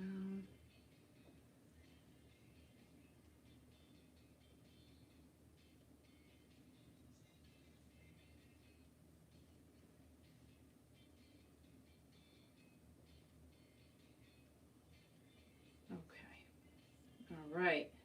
Woo! Okay. Always got to say thank you. All is well, enjoying your great interviews and guests this year. So thank you, Ruth. Thank you. Thank you. Oh my goodness. What a nice man. What a nice guy. Talented guy. I cannot believe the Romantics guys. Woo! My papers. Is that crazy? Is that not crazy? The Romantics. Like, look, I'm sweating. Woo! Oh my gosh, I need to replenish. Hold, please. Oh my goodness, my hips are cracking. That was fun. I'm gonna need a fan in here. Facilities. I don't have any facilities team. There's no facilities team here. I'm just letting you know. It's all me. Oh, and Al does a lot too. I'm just letting you know. And next we have Carolyn coming up. But I don't know if we're going right into that. I have no idea. Legend, right? I mean, so down to earth. And I mean, come on. He co-founded the Romantics. Hello. Like, hello. But you know what? It's so funny to hear these, not funny, but you know what I mean? It's so cool to hear these stories and how he just got grounded. Oh, thank you. Thank you, Smitty. Smitty. I love it. I appreciate it. When you're talking in your sleep. Oh my God. Why is this not going in my ear? When you're talking in your sleep, I hear the secrets that you keep. When you're talking in your sleep. Oh. Hey, did he really? Oh, he's so cute. I know. Let's get him to Rhode Island. Let's get Mike Skill to Rhode Oh Island. my God, he is awesome. I'll tell you when we get out there tonight what he said to me is that what a great human being. He's really.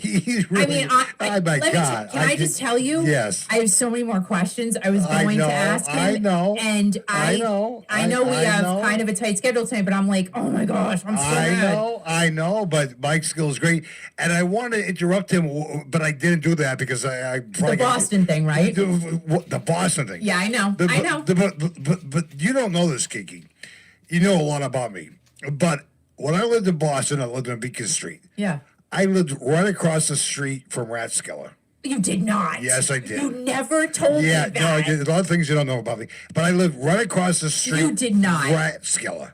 And You lucky son of a gun. Yeah, and the Howard Johnsons that he stayed at Kenmore Square, me and Bill Alley used to live right in Kenmore Square. Well, we that's- used to look at the Up and Up Lodge at Howard Johnson. That used to be a big nightclub up there, but he stayed there right in the Charles River. And Abbott is from WBCN in Boston because he I remember that name. Well, I worked there as an intern with Charles Lacadera at WBCN back in the day. Back in, I think it was 79, 80. It wasn't too long after Mike went there. And I couldn't believe when he said, All right, so wait a minute now. WBCN, you know Peter Wolf from Jay Giles. He started that radio station. He worked overnights. Right. That station was awesome. And Jeez. And that station used to play albums like, this is side A, this is side B. You can't do that anymore. Crazy? When he said Rathskeller, I wanted to interrupt you, but I probably get yelled at by Kiki. I lived right across the street from Rathskeller. Never told me that. Rathskeller was in the basement. It was like you walked down and whatever. I lived at 632 Beacon Street in Boston, and I used to watch the traffic go in and out of there all the time. And it's a very small place, kind of like a Daisy Buchanan's. But that place was awesome. Iconic. And then he played for, like he said, the Blizzard 78 for like 20, 25 people. That was the Blizzard of 78. I can't believe it. That is crazy. You know, when Mike and his family come to Boston, we're going to go for some clam And chowder. wait a minute. His wife worked with Fee Wable. I'm blown away right now. I couldn't believe you didn't say Fee Weeble's name. Well, because he went off on another tangent, and I'm like, I want to talk to your wife. Yeah, I really do. His wife's name is Cheryl. Is a nice lady. She was very instrumental in setting up this interview, and also to his son, who is iconic, and he put all the patch cords in yesterday for the soundcheck. Thanks to the entire Skill family. Skill family, you rock. My God. When he said Rathskeller, I almost blew my load. I couldn't believe what I was hearing.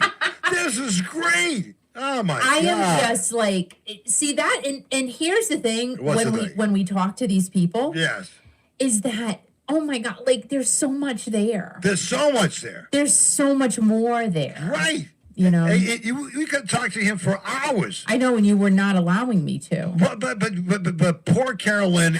I'm sorry, Carolyn. She's been trying to call in from Fairbanks, Alaska, but she's having phone connection problems. I don't know if we're going to be able to talk to her. Oh. She was messaging me on Facebook. Maybe we'll make it work or whatever. But she says she's right near Russia. Can you believe that? What? She's right near Russia. No. I'm not making this stuff up, ladies and gentlemen.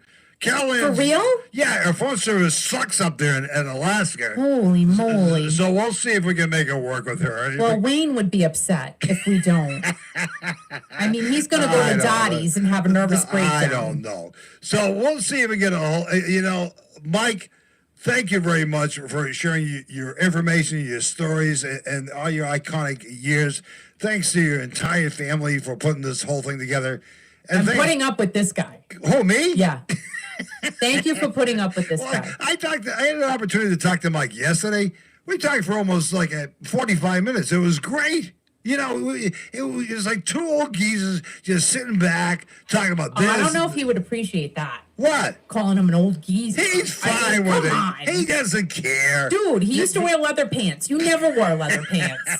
Like ever. You ask him where his wardrobe is, and he says it's in the vault. It's in the vault. Where's my old wardrobe? I don't have a vault. I will tell you that, ladies and gentlemen, boys and girls. I do not have a clothing vault. No, but dang it, if you have a clothing vault, he was good. That means you're on. So you're gonna put this interview up in next week. Next week sometime on the YouTube channel, which is Kiki Classic Rock, and Mike Skill of the Romantics, and all these other projects he's got going on.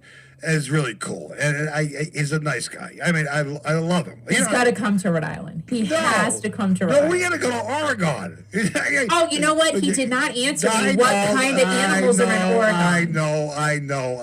I need to know. I think he should get a room ready for us so we can visit with him and Cheryl and his son. And we'll take Robert Fleischman. I'm just saying, we're going to hang out for hours. Ruth Rosario said old geezers need leather and vinyl too. Who said that? Ruth Rosario. Oh my God. So funny. Oh, Mike is here right now. Hey, thank you for the good talk. Let's do this again and you can ask the other questions. Be safe and healthy all. Oh, that was Mike. Mike who? Mike Skill. Oh, that was Mike Skill? Yeah. Are you kidding me? Oh my God. I feel like I finally found a friend in my life. I can't believe he's not going to be your friend. Why? He's not going to be your friend. No, if I pay him, he'll be my friend, right? Oh, yeah, I guess. I mean, anybody will be your friend if you pay him.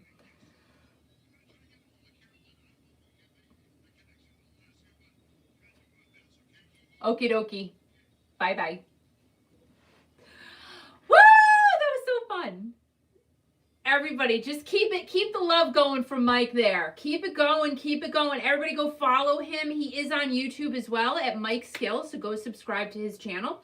And he does have a really cool shorter video on there, and he talks about how he did one of his songs. So go and check that out.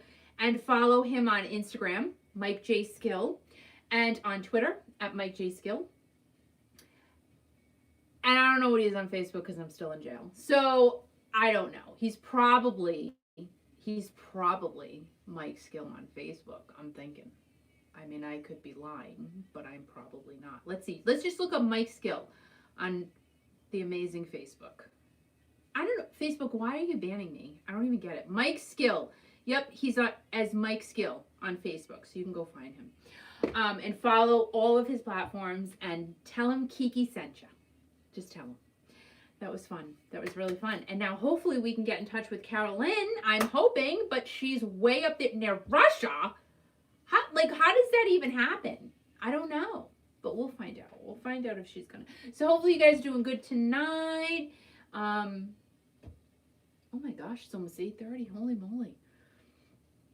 Time goes by fast when you're having a good time. And I do have other questions. Mike, I have like a whole, it's a book. Really, I mean, you can't even tell, but yeah. Anywho, that was fun. So, we will see if Carolyn can join on the line. Who else is with me right now? Who else? I'm thirsty. Woo! Fun. Totally fun. I don't know. I have all these thoughts in my head and then I lose them. They're there. And then they go bye-byes.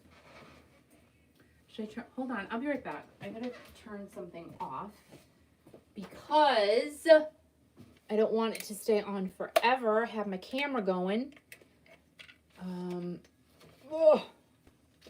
Yeah. I'm here. I am here.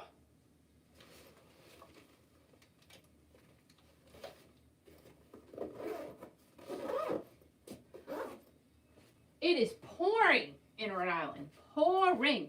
And tomorrow, my interview, I'm sorry, it took me a little bit of time to get it up. But tomorrow, my interview with John Payne goes up on my YouTube channel. At Kiki Classic Rock, obviously, you know that because you're here or else you wouldn't be here. And that goes up tomorrow. And Mike's, maybe Monday or Tuesday. I'm going to hope for Monday I can get that up. See, when we have these longer interviews, John's interview took me, I think, 8 hours to upload. So they take some time. They take a lot of time. Yeah.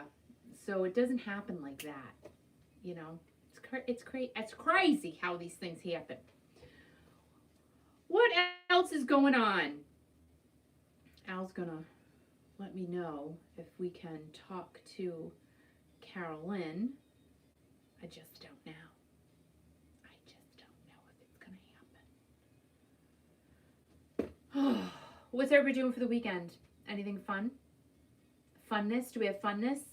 Let me see if any. Did I miss any messages? Probably. I probably missed a whole bunch because I can't see anything. Let's see.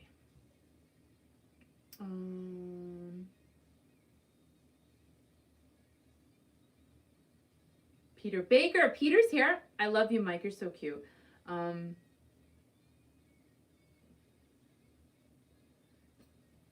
Smitty, that's so funny. I would love to get him to Rhode Island. Oh, everybody's just listening. That's awesome. That's so awesome. What are we doing this weekend? Oh my gosh, I'm so busy. I have a lot to do. I just have a lot of work stuff to do, which is good. It's a good thing. I'm never sad about that. I love work. I could never. I think. Did Mike say it? I don't know. But he's probably never going to retire. Like, he'll just always be writing, performing, something, right? I would never not do anything. Like, ever. Did Steve Perry really serenade Sebastian Bach? You got to watch the video, Peter. Got to watch it. See what happened. I can't tell you.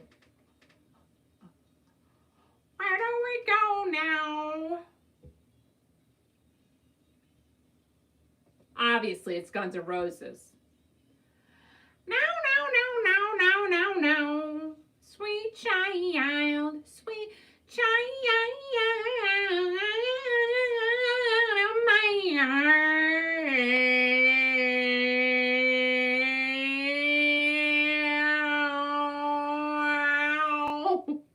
Wow.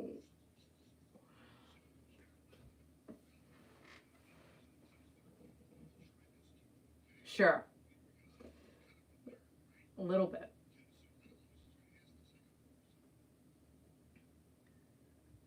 That sounds like a hotel phone. It's in Italy.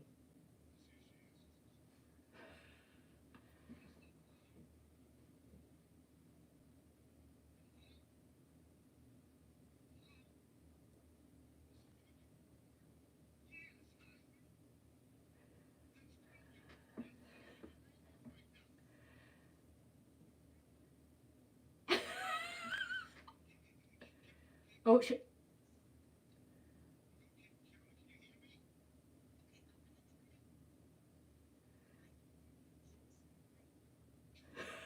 In other words, stop yelling, Al.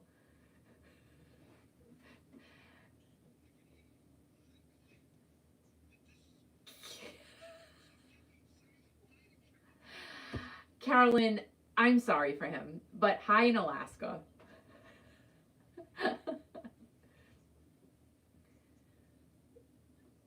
Is it cold?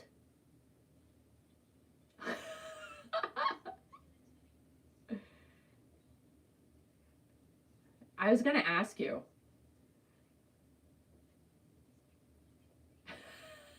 Oh, jeez.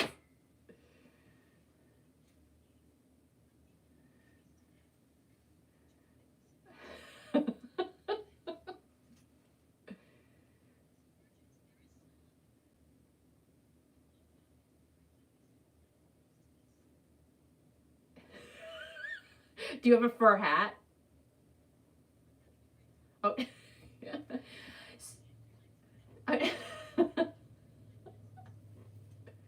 Oh, perfect.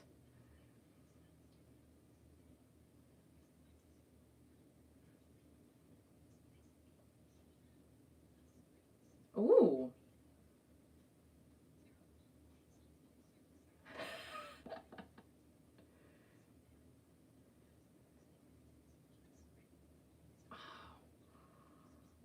Oh my gosh.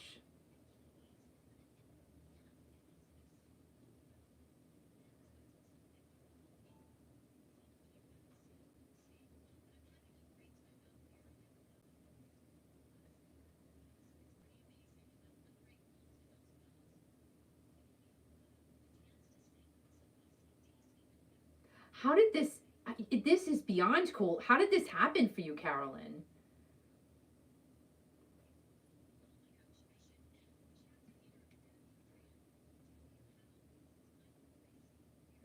Is she there? Put her on. Quiet, Al.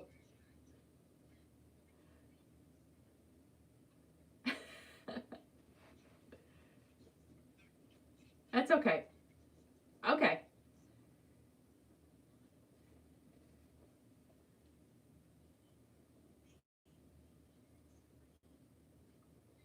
Okay.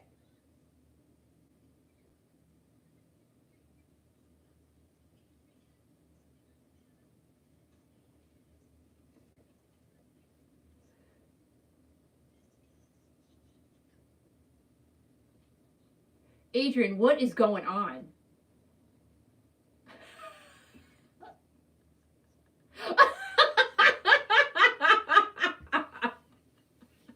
Oh my God. Oh my gosh.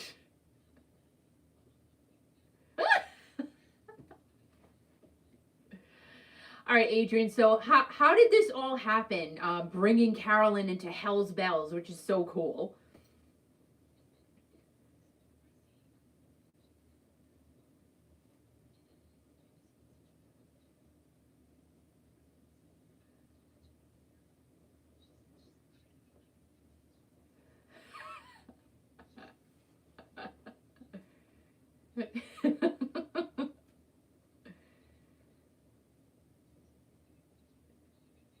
Yeah.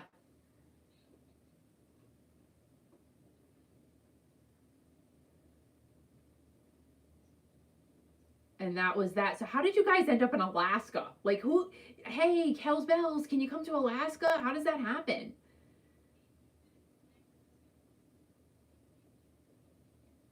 Wow.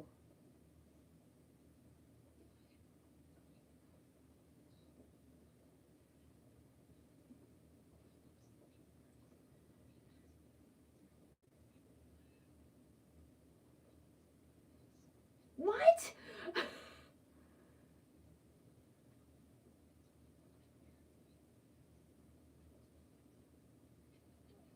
That is all. Oh my gosh. I mean, really, but you've played it before, so you've been there. But Carolyn, I think this is her first time. So, what is the biggest piece of advice you're going to give to her for playing Alaska?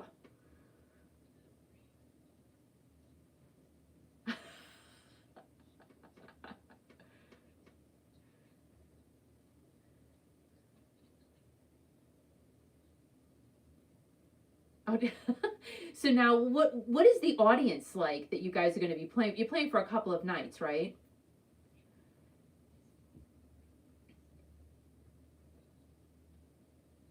Oh, nice.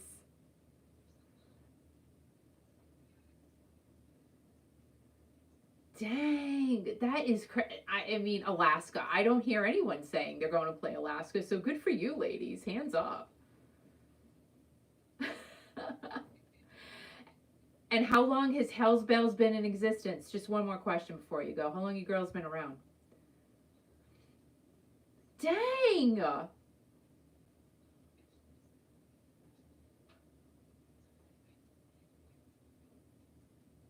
Oh, that is awesome. Well, hopefully you guys make it to the East Coast and you come to Rhode Island, and yeah, that would be awesome.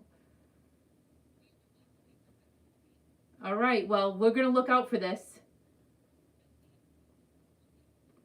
Yes, please. Thanks, Adrian. It was awesome to speak with you. All right, bye.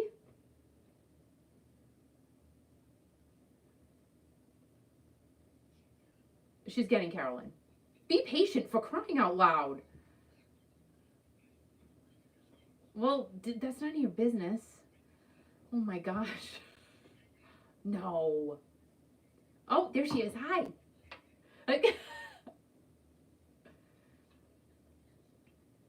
Oh my gosh. Oh my, this is so, Carolyn, like how busy are you? You're into a lot of different things. Yeah.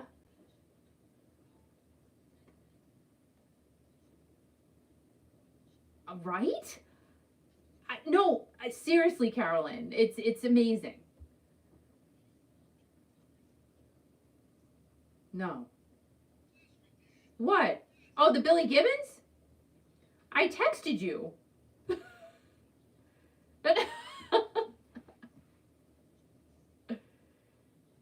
Don't be sorry. Right.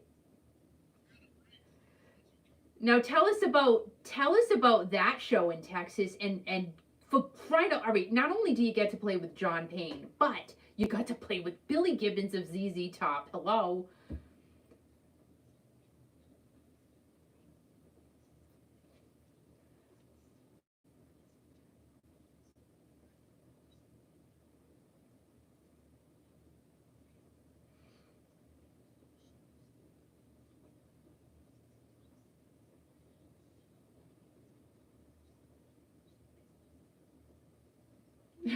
This. And he says, okay, well, what other songs should we do? And I, kind of raised my hand and I said, well, what about Tush?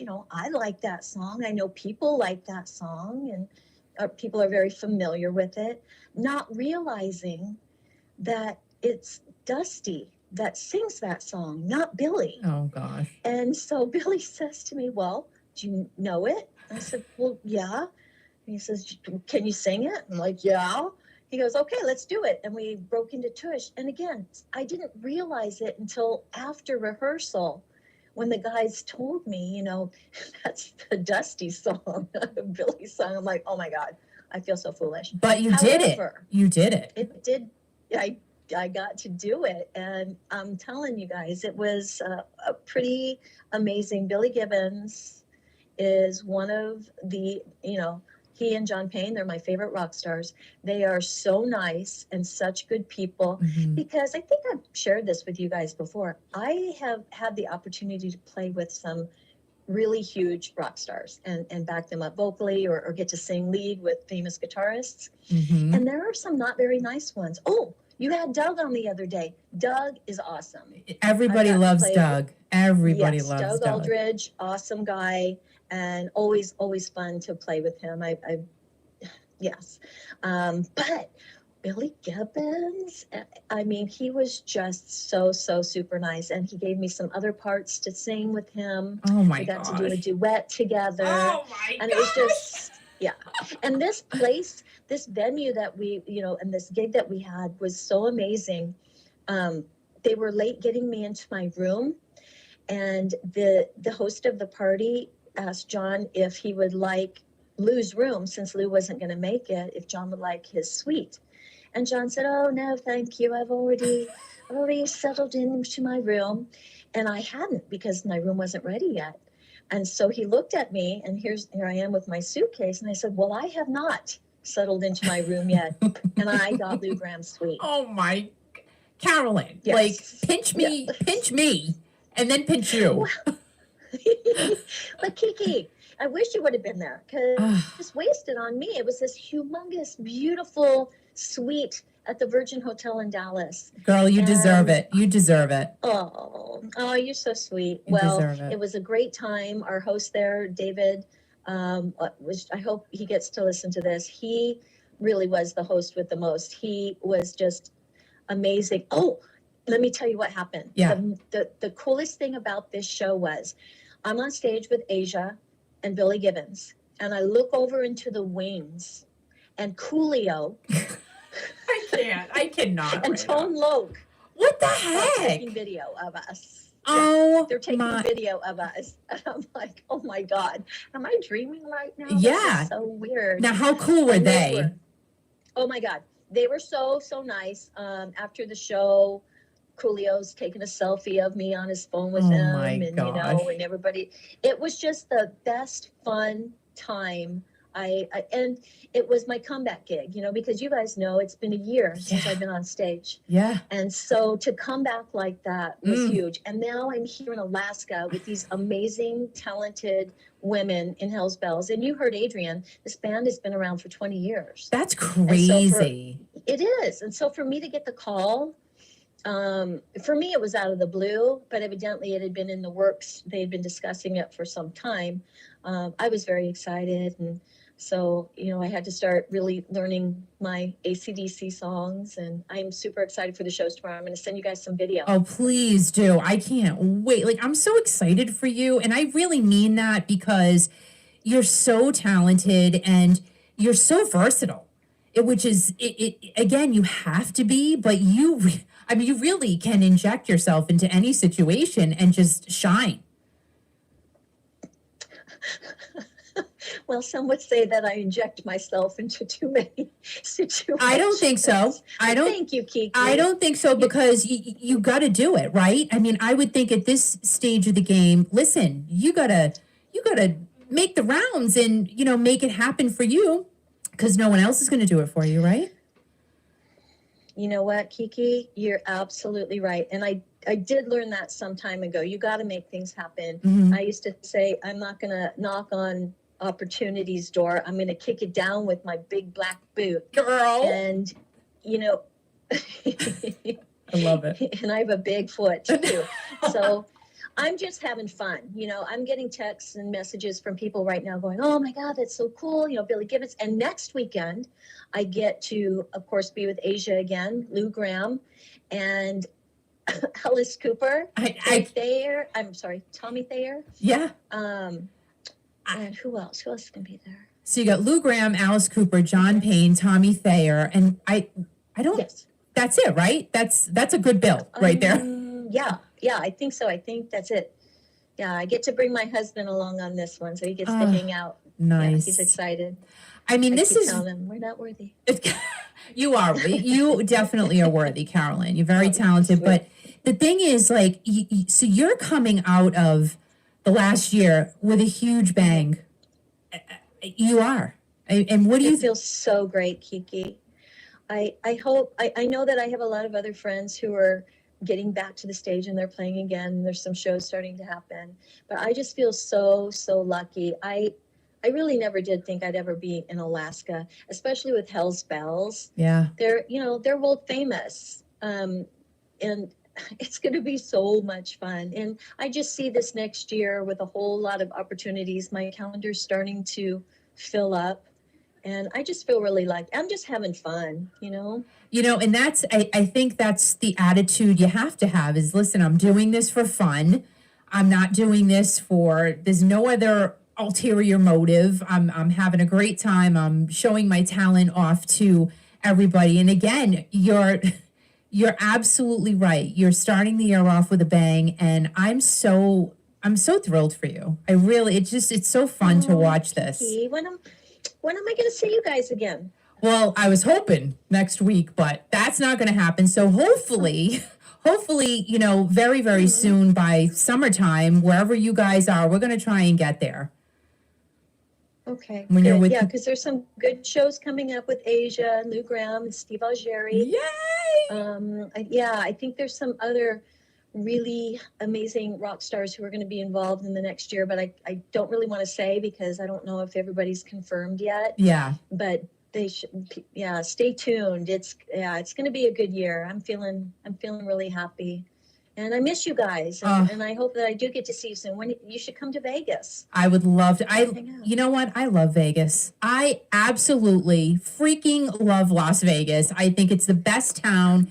It's so fun and everybody's so nice. Oh my gosh, I love it. When was the last time you were here? Was it May of 19 when we did that show at the Cannery? Yep. Yeah, that was fun. That's the last time. And then you know what happened after that? The whole world shut down. So, Yeah. And I remember one of our most recent conversations where we were talking about COVID and shows and what was happening. And I was actually thinking about that the other day when when Al asked me if we could chat today, and thinking, wow, what a contrast. I was so blue.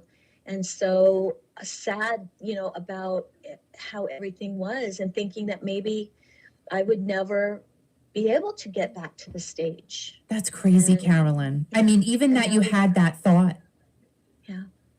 And look at you. You're in Alaska. I know. It's awesome. Now, Carolyn, can I ask you a question, Carolyn? Yes, Al, of course. Do you miss me? You know what, Al? Listen. I know that you're the brains of the operation, because Kiki is definitely the beauty of the operation.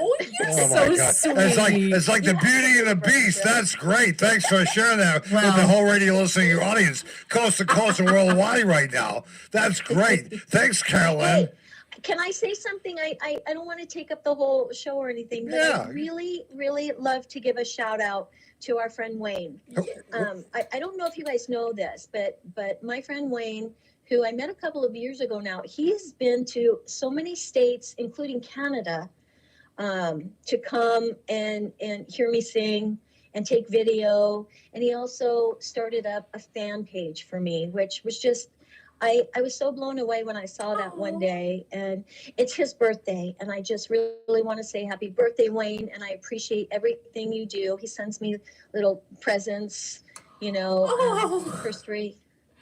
And I just want to wish him a happy birthday and tell him that I can't wait till we can all be together again and just rock it and have a great time. Well, and appreciate life, because if that's one thing that I've learned from this past year, it's that we need to appreciate what we've got. Well, he said he loves you, Carolyn. He's listening right now. And he said he's blessed to know you. And the last show he was at was in February of 2020 at the Rising Sun in Indiana, watching She Clips. Oh, right. That was one of our last shows before the shutdown. Yep. Oh my Because then we God. had we had one more show after that in Laughlin, Nevada on March 13th. And then that was it. Boom, done. So, yeah. And now you're just, this is like you're coming out. It's like you're just coming out of a cannon right now. Guns blazing, baby. With those Harley boots on, girl. With my big black boots. Yeah, and it's really fun singing these AC/DC songs with the girls. We've got a show tomorrow night. I guess it's sold out. Dang. It's Saturday night. Yeah. Nice. So Fairbanks, Alaska. Yeah, if anyone from Fairbanks is listening, go to Alaska and see these ladies perform. Hell's Bells. It's at the Spur in Fairbanks, Alaska. At the Spur. Oh, thanks, you guys. I got that. All right. Are we done, you guys? Are you sick of me yet? No, we're never sick of you. But when you send these video clips, can we share them? Yes, right. When we send video clips, I'm going to ask Adrian real fast. Adrian's here. When we send them video clips, they can share them? Yes. When we get them eventually. Fantastic. Yes. High management decisions right here. Yeah. Now, Carolyn, do you know that Wayne is 69 years old Oh, today? he is not. He's 69. No, he's not. He's 67. He's 69. You're so rude. He's I 69. can't. So, Carolyn, give a love to Patrick. He's a great guy, too, isn't he? He is, and he's going to come to Coop Stop next weekend. Nice. He was so bummed out about not being able to meet Billy Gibbons and see that show, Right. and be in the suite with me, that I said, well, maybe you should come to Coop Stop then Right. in Arizona. That's we're right. playing Texas, now Alaska, and then Arizona, the free states of America. It's amazing. Well, he's listening right now at his home, at your home. It's our home, too. Well, her home, too. He's in the pool right now with the dogs. He's with the pool and with the dogs right now listening to you on Kiki.fm. How cool is that? Oh, well, I love you, Puffy. I'll Oh, see you soon. Carolyn, go kick some rock and roll ass with those ladies. You know.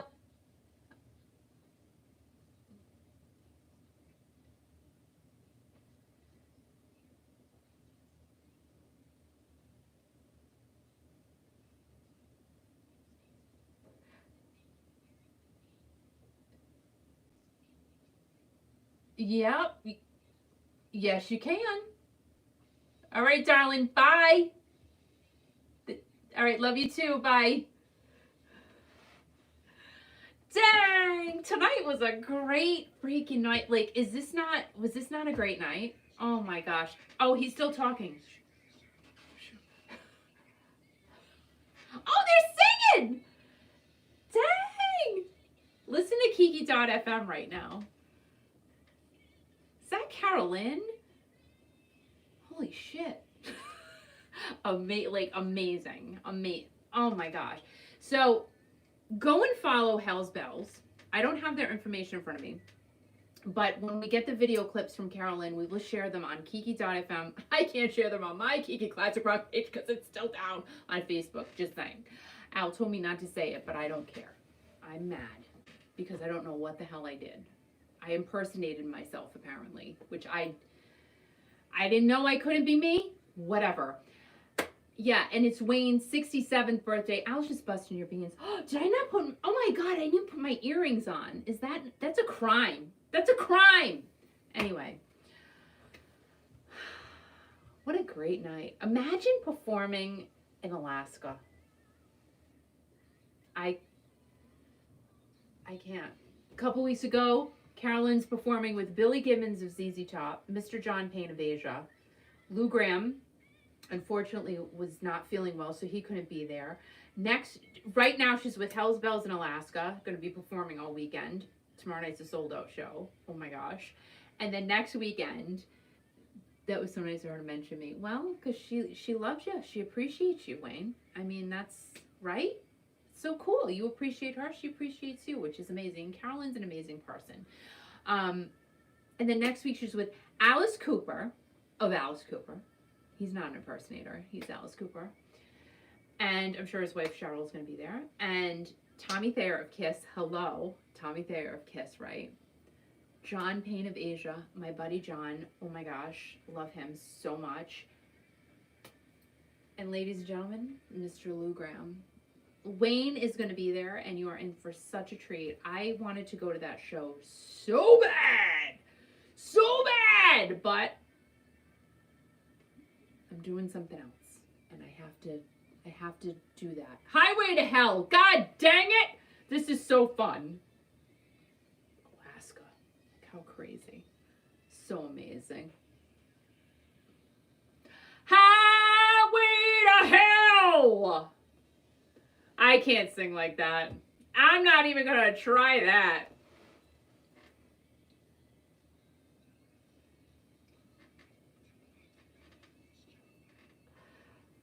Dang.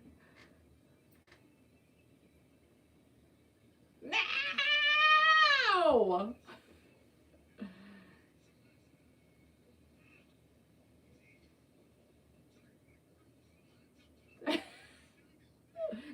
No, they weren't in a hot, you don't listen.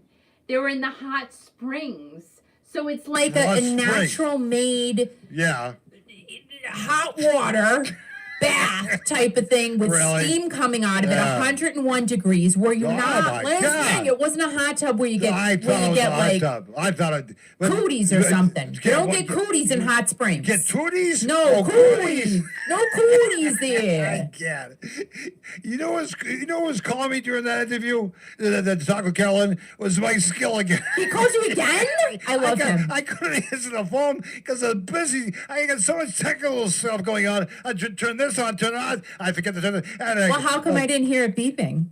I don't know because that was a call from the internet. I had to figure out how to do that because she has no cell phone reception in Fairbanks, Alaska, near Russia. I got so that phone call was through the internet. And really? That sounded really good. This sounded awesome. I'm surprised. And I'm surprised you figured it out. Oh, my God. I don't know what the hell I'm doing half the time. I'm even more surprised at that. Stop it. So if you get a chance to see Hell's Bells, they've been in existence for over 20 years. That's crazy. I see some of the videos. They are awesome. They are awesome. How come they don't come here, though? Well, because they never come around here. I've never seen them come here. Listen. You gotta go travel once in a while and go see these guys. I mean, they're worth seeing. And Carolyn, she is great. I mean, she's been with all these artist. She's had the fortunate ability to be with so many rock stars and everything else. And she stayed. Come on. She stayed in Lou Graham's suite. He wasn't even there. But you know what? He was cold as ice that night. Imagine if Lou Graham stayed there too, and she was in his suite. Who stayed there? No, imagine if Lou Graham like ended up showing up. No. But Carolyn stayed in his suite. No, and you know. Oh my God. And Lou's the type of guy. Carolyn, you can sleep over there, and I'll sleep on the couch. That's the type of guy Lou is. He would do He's that. a nice guy. I love Lou. Who doesn't love Lou Graham? Everybody loves Lou. Everybody loves Lou. And Was that like Everybody Loves Raymond? Everybody loves Lou. I think that'd be a great TV show, don't you? That kind of, yeah. Everybody loves Lou. I think it would be that'd a great show. And Carolyn, you're awesome, and people listen to us in Alaska right now. Gosh, dang it. Alaska. I can't even believe it. And you have a regular listener who follows you. Kathy from Juneau. Kathy from Juneau. Yep. Oh, my God. Yeah. I don't think she's on tonight. But that's okay. Maybe she's sleeping, getting ready for the big show Friday and Saturday night. Maybe. Hell's Bells. Gosh, dang, female tribute band to AC/DC. You know what? What? Women rock. Yeah, they do. Like, dude. If it wasn't for women, guys wouldn't be here. That's for dang sure. Dang sure. Son of a gun. I do all your crap. I do your laundry. That's okay. All of it. I cook for you. Yeah? I clean for you. What, are you complaining? No. Okay, good. So, what a night this has been so far, huh? Oh, my God. Like, how fun. But I want to go to Alaska right now. Like, I'm just... No, listen. I want to go in the hot springs. Listen.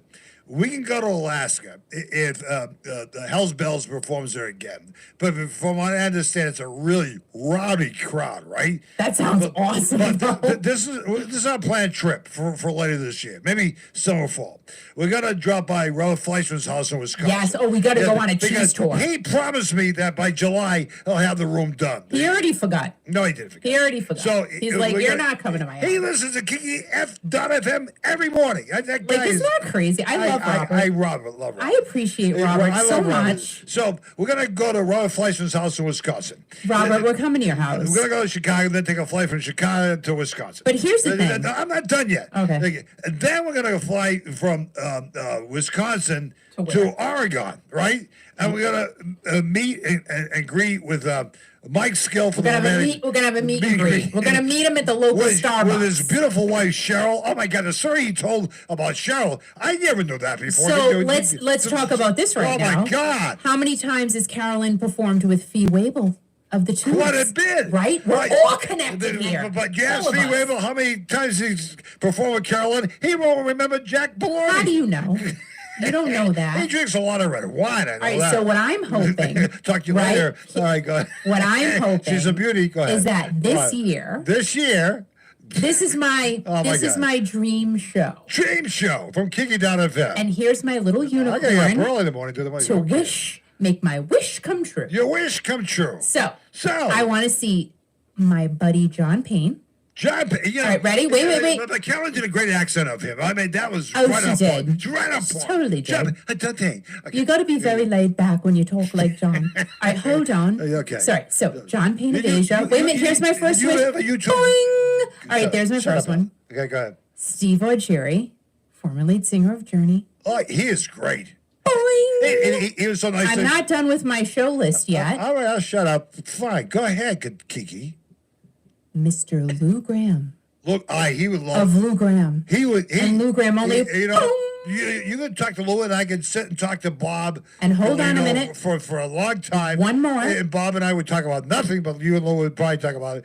And, and Lou would hug you again. I'm just saying. What? Who's the last one I want to be appearing? I don't know who at the show. What's who? Mr. John Waite. Oh John Waite. Who cares? No, John Waite's been very nice to you. He really is. I love John Waite. And Wood has been. I love John freaking Waite. John Waite's been good to you. He's really been really nice. You know what else has been very nice to you? Lita Ford. Oh, my God. She is. Who doesn't love Lita? Oh, my God. But listen. What? I'm listening. What? Suzanne, listen. Steve Perry, it's not going to happen. No, talk about Steve Perry. Well, because Suzanne brought him up. I would love talking about some great people Steve tonight. Perry. You had to talk about Steve Perry again. Why are you doing that? Suzanne, take a rest. Wait a minute, I'm scratching John Waite's chin. Oh my God, stroking John Waite's chin. What is wrong with you, girl? With my unicorn. Oh my God, what is wrong with you? I just can't. I gotta get back. He's gonna be there. He's gonna be there. Okay. So that's going to be my dream show for 2021. Really good people tonight, and you have to bring up this crazy individual who doesn't mean anything to anybody anymore. But it's fine. Are you serious right now? No. Oh, you stop, because you're gonna get attacked. Like I'm telling you, like people are gonna take you down. That's great. That's my take you down. You know what? That's gonna be great. I get attacked tonight. That's great. And I thought it was really great that you talked to Mike Skill and Mike Grill for the romantics. All right. Guys, can I just tell you something? So if you don't listen in the morning, all week, and I'm listening from afar. Okay, far. Because I'm just kind of getting my headspace together, and I'm hearing him, and he's going, and come up on Thursday, it's Mike Grill. And I'm like, I just can't. All right, he's just kind of, he's being funny, right? And then the second break, he says it again. He goes, coming up on Thursday, it's Mike Grill of the Romantics. And I'm like, I just can't. So then I held it in because he kept doing it. And I think he did it for a couple of days. And so I waited until the right moment. And I'm like, by the way. Right. That's not his name. And then Howard comes on. He's like, yeah. 6:30. You've been calling him Mike Grill. And that's not his name. No, but you see, I don't know. Dylan. Oh, please. I've given you the name how many times? No. How many times? But to me, Mike Grill, Mike Skill, it was so nice to listen to him tonight, his stories, and the whole story he told about Boston. I lived right across the street from Rathskeller. I know, you already told us. I know that, but I repeat myself a lot. I wonder if John Waite. Oh, John Waite lived in New York City. I don't care about John Waite. The hell with John Waite. I'm missing you. When I see you smile, I'm not going to stop it. What's the? Wait a minute, Kiki. What's the bing? What's the bing? This is my little wick. My little wick. Bing. He's gonna be at that show. It's gonna be John Payne. John Payne. Bing. Bing. Steve Jerry. Boom. Oh my God. Mr. Lou Graham. Boom. And John Waite. Bing. Bing. Oh my God. I telling you. This. And I will die. I will die. Like literally, I will die. You go, ladies. Well, Friday night sold out, so.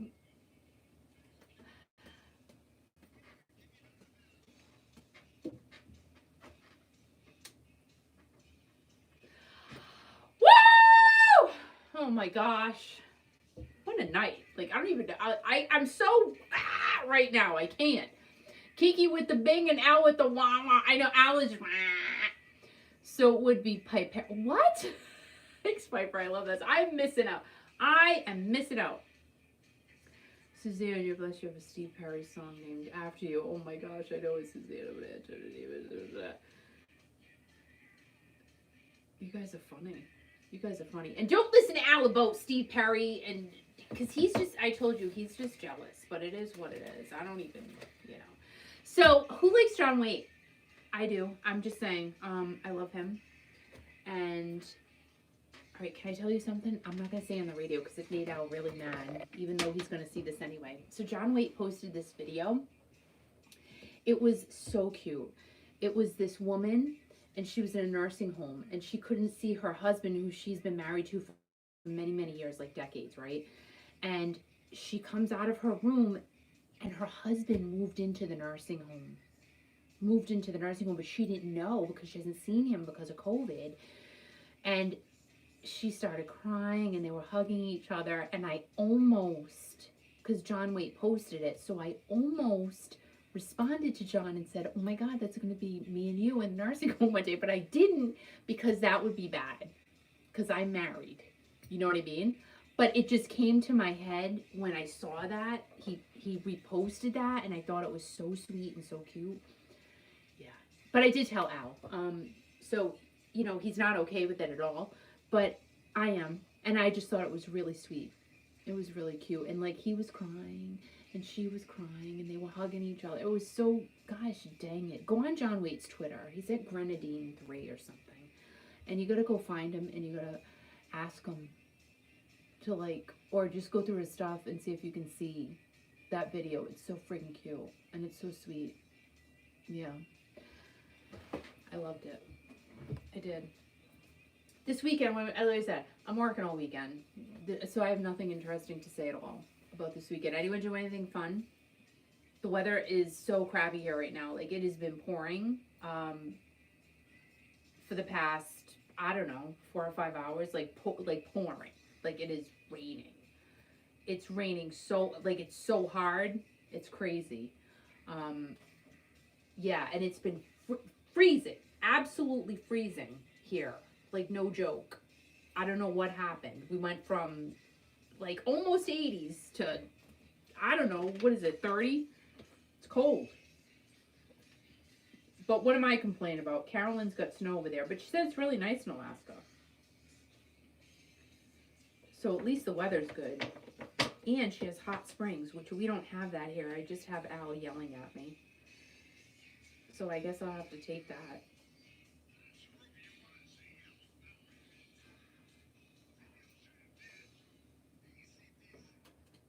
Are you sure? You're fun of me again. I forgot to do this like at 8 o'clock tonight. Layla, she's from Jamestown. A very nice lady down there. She runs a lot of programs in the parks and recreations for the kids down there. Her daughter's birthday is today. And she's 17 years old. Her name is Holly. Say happy birthday, Holly. Happy birthday, Holly. Happy birthday, Holly. Great lady. She's done a lot for the community of Jamestown, and her daughter is her best inspiration in her life. She says about her daughter, and we say this about all our kids. This is what mom had to say about her daughter.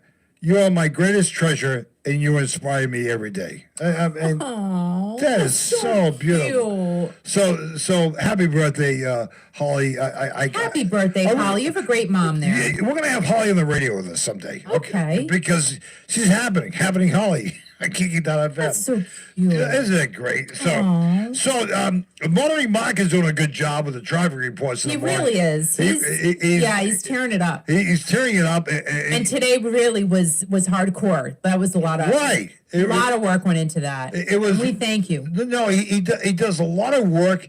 He does a lot of research on stuff. And it's pretty good. I mean, what he says in the morning is. No words can describe it, can it, Kiki? No. Nothing. No. Nothing can describe it. This is Motoring Mark with your morning traffic report. Looks like there's a small incident on the highway this morning with a small little van carrying guitars. Police say that it's only a fender bender. Back to you, Kiki and I. I just can't. I mean, I want to know I want to know who his runner is for these traffic updates. I think it's him. I just can't. I think so. I heard that this morning, and I peed my pants. I had to go change my. I told you earlier. That's not good. Don't tell me that, because you can't get into bed then. No, but you're sleeping outside. No, it was nonsense. No, I didn't come back to bed after that because it was on the radio at 7:20. We get some nice messages coming over for Holly. Wait. I changed my underwear. Then after the radio program, I took a shower, so it'll be nice and clean for the rest of the day. This is just great information. What? And it's just amazing. What I live with. What are you complaining about now? What messages are coming across the Kiki.fm? No, everybody's saying hi, happy birthday to Holly, which is so cute. That's great. Yeah, so nice. She's 17 years old. Can any of you remember when you were 17 years old? Take care of your mother, Holly. That's what I say. Take care of your mother. Your mom is great. My son Corey yesterday got me some laundry detergent from BJ's, and I was thankful, and he got me a block of cheese. Oh, that's great. I was happy about that. Laundry detergent and cheese from BJ's. Yep. That's great. And my son Christopher will send me funny memes. Funny names? Memes. Memes or names? What did you say? Memes. What the hell is a meme? I'll forget it. No. I'll explain it. No. Tell me what a meme is. They're like little funny cartoon things on the phone, like GIFs. Really? Do you know what a GIF I is? don't know what the hell you're talking about. I can't. I did just, I'm not We'll talk about it later. I'll No, show what do you you. mean you're talking about later? I can't tell you. I have to show you. You have to show me. It's a visual. Oh, you have to show me on your cell phone? Oh, that was great. I can't wait to see it on your cell phone. Oh my God. What? Ruth Rosario said, "Hey Al, wet drawers, too much information." I know. Everybody say I love Ruth today. I love Ruth. And I gotta tell you, Mike Right, Skill, if you're still listening, Oh my God. I brought new eyelashes at CVS tonight for you. Are you saying. serious? I did. The eyelashes you wore especially to talk to I my did. skill, the romantic I side? did the same for Steve Rogeri and John Payne. I went and I bought fresh eyelashes to make That's sure great. they stayed on. Mike Skill, I didn't buy any fresh eyelashes for you tonight, but it's fine. It's okay. Because he's going to be my friend forever. My God, I wonder what you What? would look like if you had false eyelashes. Who, me? Yeah, maybe we should put them on your head. No, it's Well, fine. just like glue them. That's fine. Oh my God, That's that'd fine. be great. Well, somebody And then you can put your head down, my and people God. think you're waking So up. you're talking to this Mike Skill guy, Mike Grill, whatever his name was, and the phone was beeping on the studio line here, and not people it was Carolyn. She's ba ba ba ba ba ba ba ba ba ba ba, and then she says, I have sucky phone service here at Fairbanks. I'm near Russia. And I says, oh, I'm sorry to that. So That's crazy. We made it work tonight, and she sounded awesome. She did. She really did. And Mark wants to know how you can pee your pants if you don't wear any. Listen, Mark, You started that's it. more information than we need to know, You Mark. started Mark, it. isn't it time for you to go to bed? I don't know. Doesn't he have to get up early in the morning to do it? Thanks, Trevor Piper. What? Piper said my makeup's on point, but I think it's these new my God. eyelashes. So listen, I was so upset, Piper, right? I love Piper. Everybody say I love Piper. I love Piper. I love Mark. I love Roberta. Piper's great. I love Suzanne. I love Peter Baker. I finally knew way down Peter in Baker's here. the street. Oh he my was. God, I love Peter Baker. Hold Yeah, on. yeah. So I go to CVS and my I God, get see. the eyelashes, but I'm like, why are these so expensive? So Yo. I get home and I open Yeah. them up. I'm like, oh, Yeah. I didn't buy just the eyelashes. I bought the eyelashes So- and the liner, and I don't Right. use the liner. So you're talking about CBS. You're not listening to Yeah, me. of course I am listening. You're talking about CBS tonight, right? Yeah. And you put a video out a few days ago about what's his name, Sebastian Bach, right? Sebastian Bach. I don't think he says his name like that. I don't know. He's the Sebastian group, Bach. what, Skid Row, right? Right. And he was at CBS getting his shot or whatever the heck he was Mm-hmm. doing there. And he was there. He couldn't believe he was part of the Steve Perry music. And just, it was epic, wasn't it?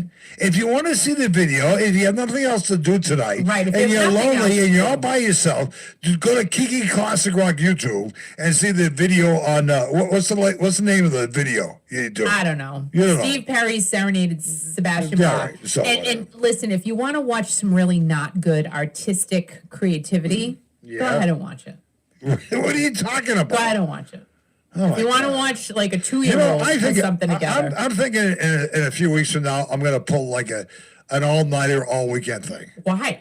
because I just want to do it. And do what? I want to You be mean on the radio. I want to be on the radio all weekend long. Oh Don't my you gosh, think? we could do like a marathon. Well, I got an idea. I don't want to talk about it now. I don't want to talk about it right now. But probably 2 or 3 weeks from now, I got to make sure I get my proper beauty sleep. But You'll be freaking delirious. but you know what? I did it years ago You did? with different radio stations. Remember when I pulled that stunt when I worked at like 3 or 4 different radio Yeah, stations? but you weren't on all night though. Yeah, I stayed up 48 hours without going to sleep. You did? Yes. Oh. And it's written up in a big newspaper and whatever. Oh, I don't remember that. You don't remember that? I remember. Oh my God! No, I remember. I was on 4 different radio stations. Maybe because I was home raising the children. No, it's before the kids were born. Oh. Okay. Well, there's I was no on excuse. 4 different radio stations. No excuse. I'm trying to say something. I was on 4 different radio stations in one weekend without any program director knowing that I worked at the other radio station. And maybe I'm going to pull this. I'm going to work at this. I'm going to be on Kiki.fm. Well, yeah, that's ours. Right. You don't have to tell anybody. But maybe we'll have listeners listen and I'll talk stupid stuff, whatever. And people can listen all weekend long. Not this weekend, but maybe in a few weeks from now. And Not next weekend. I got a lot going on. Yeah, I know that. Well, as I Are say, we having that guest next week? We really should say something. oh yeah, go ahead, go say whatever you want to say because I'm sure he's happy to pick a poop to be on with you. And he's a great guy, by the way. Go ahead. Okay. Go ahead. So everyone, remember the Project song that Steve or Jerry did? Who? With Bad Penny. Who?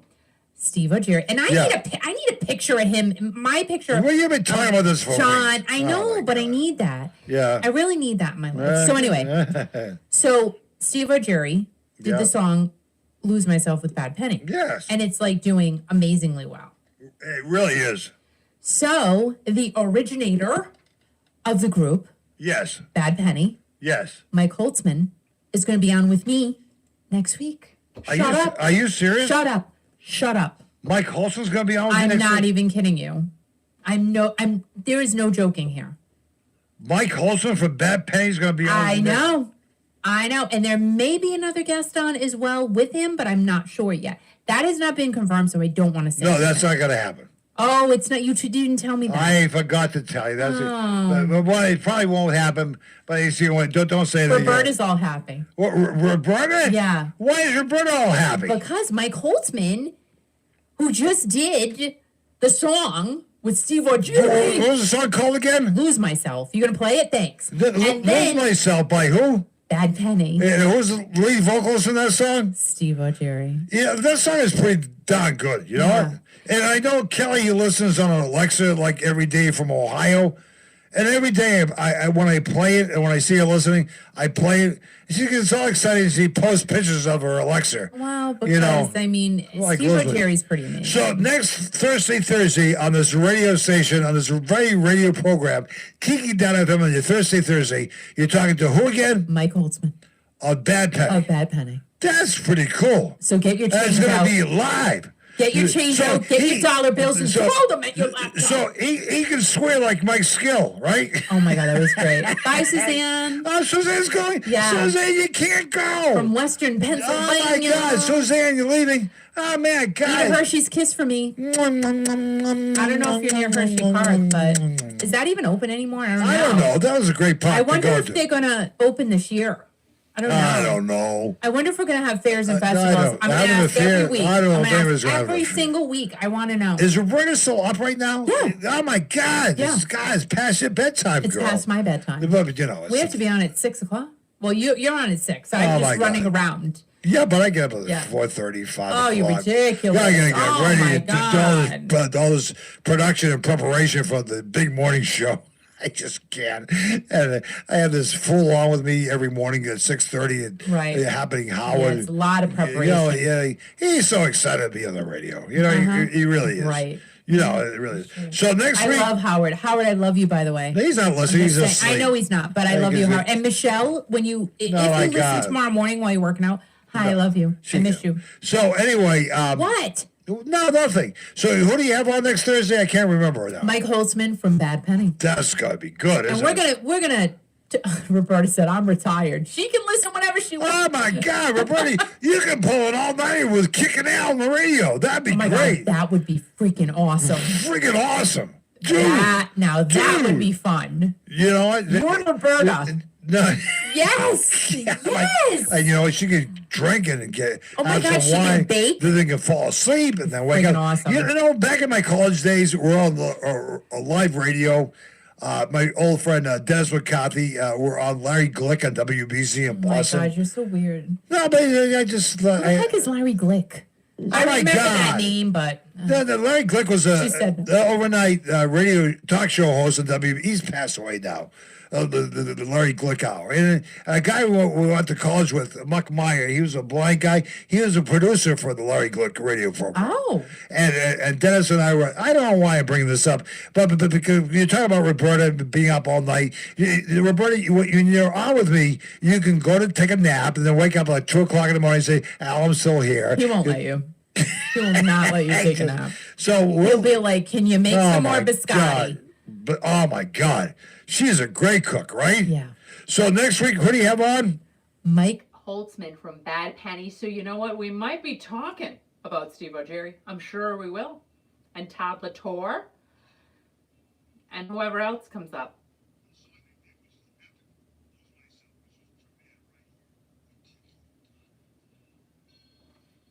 great song.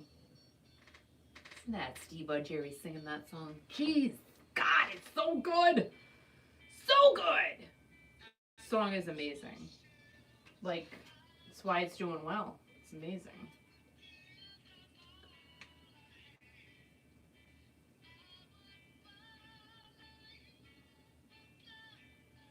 So good. All right. Woo! What a great night, guys, huh? It was good. It was really good. This is my new shirt. See, it has flowers on it. It's not fun. I feel like a hippie. Why is there dust? Like, that's weird. So we have to say goodnight to John. John, good night. Say goodnight, John. Good night, baby. And then, who is that? That's Pat Benatar. Good night, Pat. Good night, Aria Speedwagon. And Steve O'Jerry's over there. We're just gonna reach over. We're gonna. Shit! I just broke something. Damn it! I'm sorry. I swore and I apologize, but say goodnight to Steve O'Jerry. Oh no. Damn it. Al should not put that there. And it really is his fault. And now I'm mad. Oh, damn it. I'm so upset right now, but God, this kid, I swear to God. Okay, I will have to replace that. I'm really mad. Anyway, I'll have to go to Mystic and get another one, and I have to. I can't not. So anyway, I think we're gonna say goodnight after this. I hope you guys enjoyed everything tonight. I hope that,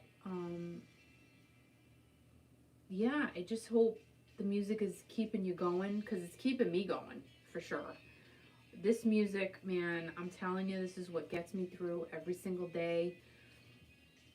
Like about 1 or 2 o'clock, I'll start pumping up some jams, and it just gets me through the rest of my day. I mean, it is what it is. I love it. I will listen to everything and anything too. Not anything. I mean, I'm not a country fan. I'm sorry, I'm not. And I don't listen to hip hop, but I like my 80s and 90s dance music, my classic rock, all of it. It just makes me happy. So again, whatever makes you happy, it doesn't even matter. It doesn't even matter what type of music it is. If it brings you joy and it makes you happy, it's all about you, man. It's all about you. And just like what Carolyn was saying, she's making this all happen for herself, which I'm so thrilled. I'm so happy that she's out there. She's in Alaska. I mean, what a dream come true, really. She's playing with Alice Cooper next week. I can't, like, I'm so happy for my friends. I really am. I think it makes me so happy to know that after such a crappy freaking, I mean, we're lucky, we're all healthy, we're so blessed, right? But my friends weren't working, and I'm just so happy to see them getting back out there again. I'm really thankful that they're able to do that, because at the end of the day, that brings us joy. Mike Holtzman. So, isn't that crazy? 2 weeks in a row, we have a mic on. 2 mics. 2 weeks, 2 mics. And my mic is on too. Oh my gosh, that's 4 mics. He misses those Mike's lemonades we used to drink. That sucks. They don't make those. They do make them. Yeah, but they don't make the ones we used to like to drink a lot. Well, Did they stop the line? Oh, they stopped the limes. That's right. Yeah, so. Yeah. But we like to thank all of our artists and our musicians and all our listeners who support Kiki.fm. It means a lot to us. Yeah. Because we like to have fun. We like to enjoy music. We like to share it with all of you. Our best to Rhonda tonight, who is suffering from a neck surgery, and her son reached out to Kiki today and said, everything is doing good throughout there, and hopefully she's not in too much pain. Yeah. We thank everybody. Lots of love to her. For everybody who's reached out to us over so many years. And that's what radio is all about. We're bringing back the old time radio. I don't mean to sound like an old fart. You are. Okay, but people used to sit around and listen to the radio all the time, right? Well, I mean, that was like in the 1940s. So it's a time gone by. Yeah, but, you know what I mean? But you know what? It's just like Carolyn said to you tonight, is that she's learned something from this whole pandemic thing, that you got to care about people. You got to take the time. Yeah. Get off your cell phones, get off Facebook, and you just talk to people. That's what life is all about. Because we've been missing that for so long. So long. And just reach out and connect with somebody. And I'm not giving you any BS, as Mike Skill would say, whatever. But it's about reaching out and touching people in their lives. And that's what life is about. I'm touching John Waite right now. now. Stop with the John Waite stuff. I'm saying something really serious here. And you're going to be talking about this stupid guy up on a 45 about the Kiki.FM side. And you talk about these crazy dudes. What are you laughing at now? Oh my God, he's so cute. Who? John Waite. Anyway, so thanks to Mike Skill from the Romantics tonight. Mike, thank you so much. Follow him on his social media and all the projects that he is doing. He's a great human being. He really is, and I cannot wait to visit him. It's a sweetheart. He is. Yeah. As I said, We've been saying that. He's such a sweetheart. Yeah, but he's been connecting with you for so long on social media. I know, and I'm like, nah, that's not the real guy. Because you don't know, there's so many creepy people. I don't even know what social media is. Yeah, okay. But you know what? He's a really nice individual. You get a chance to listen to some of his projects. The co-founder of the Romantics. Really? Let's think about this for a second, kids. Literally. And I went crazy tonight. Went nuts over these guys. It was talking about bosses, and I just blew my load. I couldn't believe what he. I just saying. Weirdness at its best. No. It meant a lot to me. You don't know what it means to me, Kiki. But for somebody to be talking about Boston back in the day, that means something to me. It means a lot to me. I'm deep for you. What'd you say? I'm deep for you. That's good. So thanks to Mike tonight. Thanks to Carolyn with all the girls from Hell's Bells. Gosh, Hell's Bells rocks. Now, they got to be on Facebook. They are. Okay. Go follow them, too. Hell's Bells. We put a link on Kiki.FM today. Good. Hell's Bells. They're a great female tribute band to AC/DC. Ladies rock. They got 21,000 followers. I don't know. They got more followers than I'll ever have. But they are really awesome. Good. And I think it's great that Carolyn is involved with them this weekend.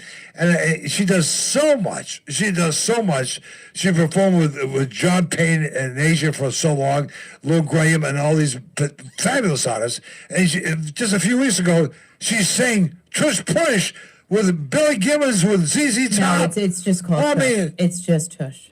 Not Tush Push. It's not it's just Tush. It's just Tush? Just plain old Tush. Yep. I thought it was called Tush.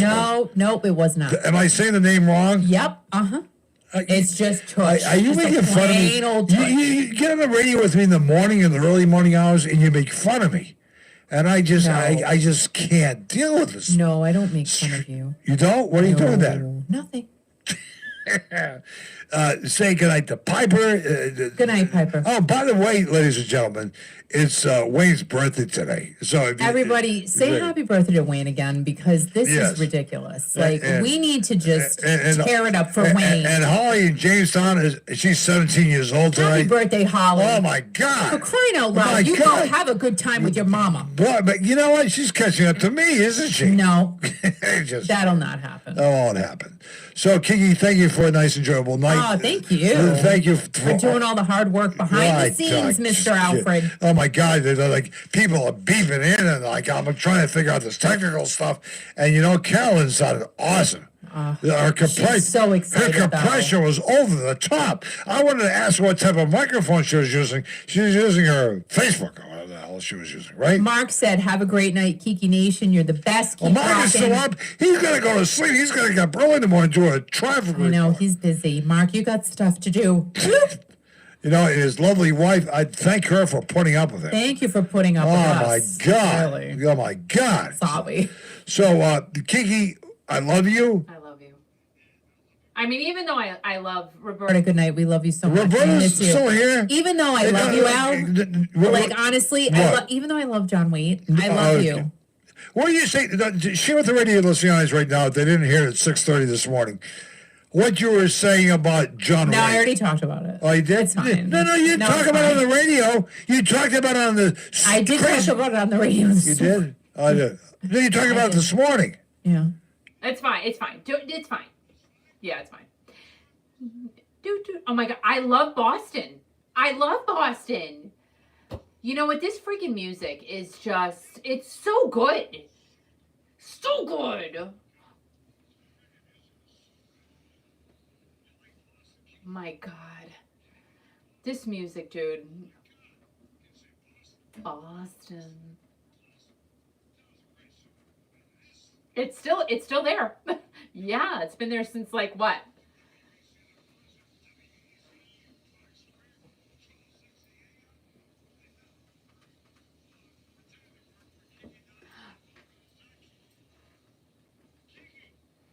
I'm playing the drums.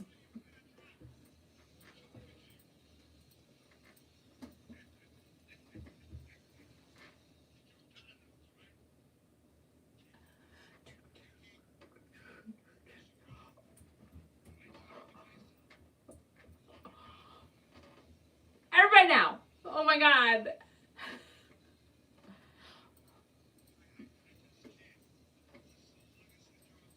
It's so fun.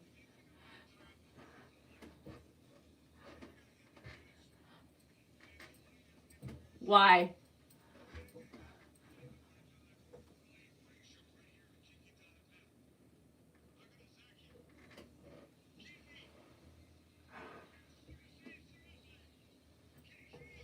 Yeah? Yeah? Oh. Do we have to go now? Everybody, thank you so much for listening, for joining, for following. Like, this is great. Thank you so much. We love you all so much. Thank you to Mike Skill, Romantics, Carolyn, with House Pals. Friday sold out. Thank you to John Waite for being John Waite. Bloop. Thank you to Steve O'Gerry for being Steve O'Gerry. Thank you to John Payne for being my friend. Thank you to Carolyn. Thank you to Lee. Thank you to freaking Lou Graham. God, I love him too.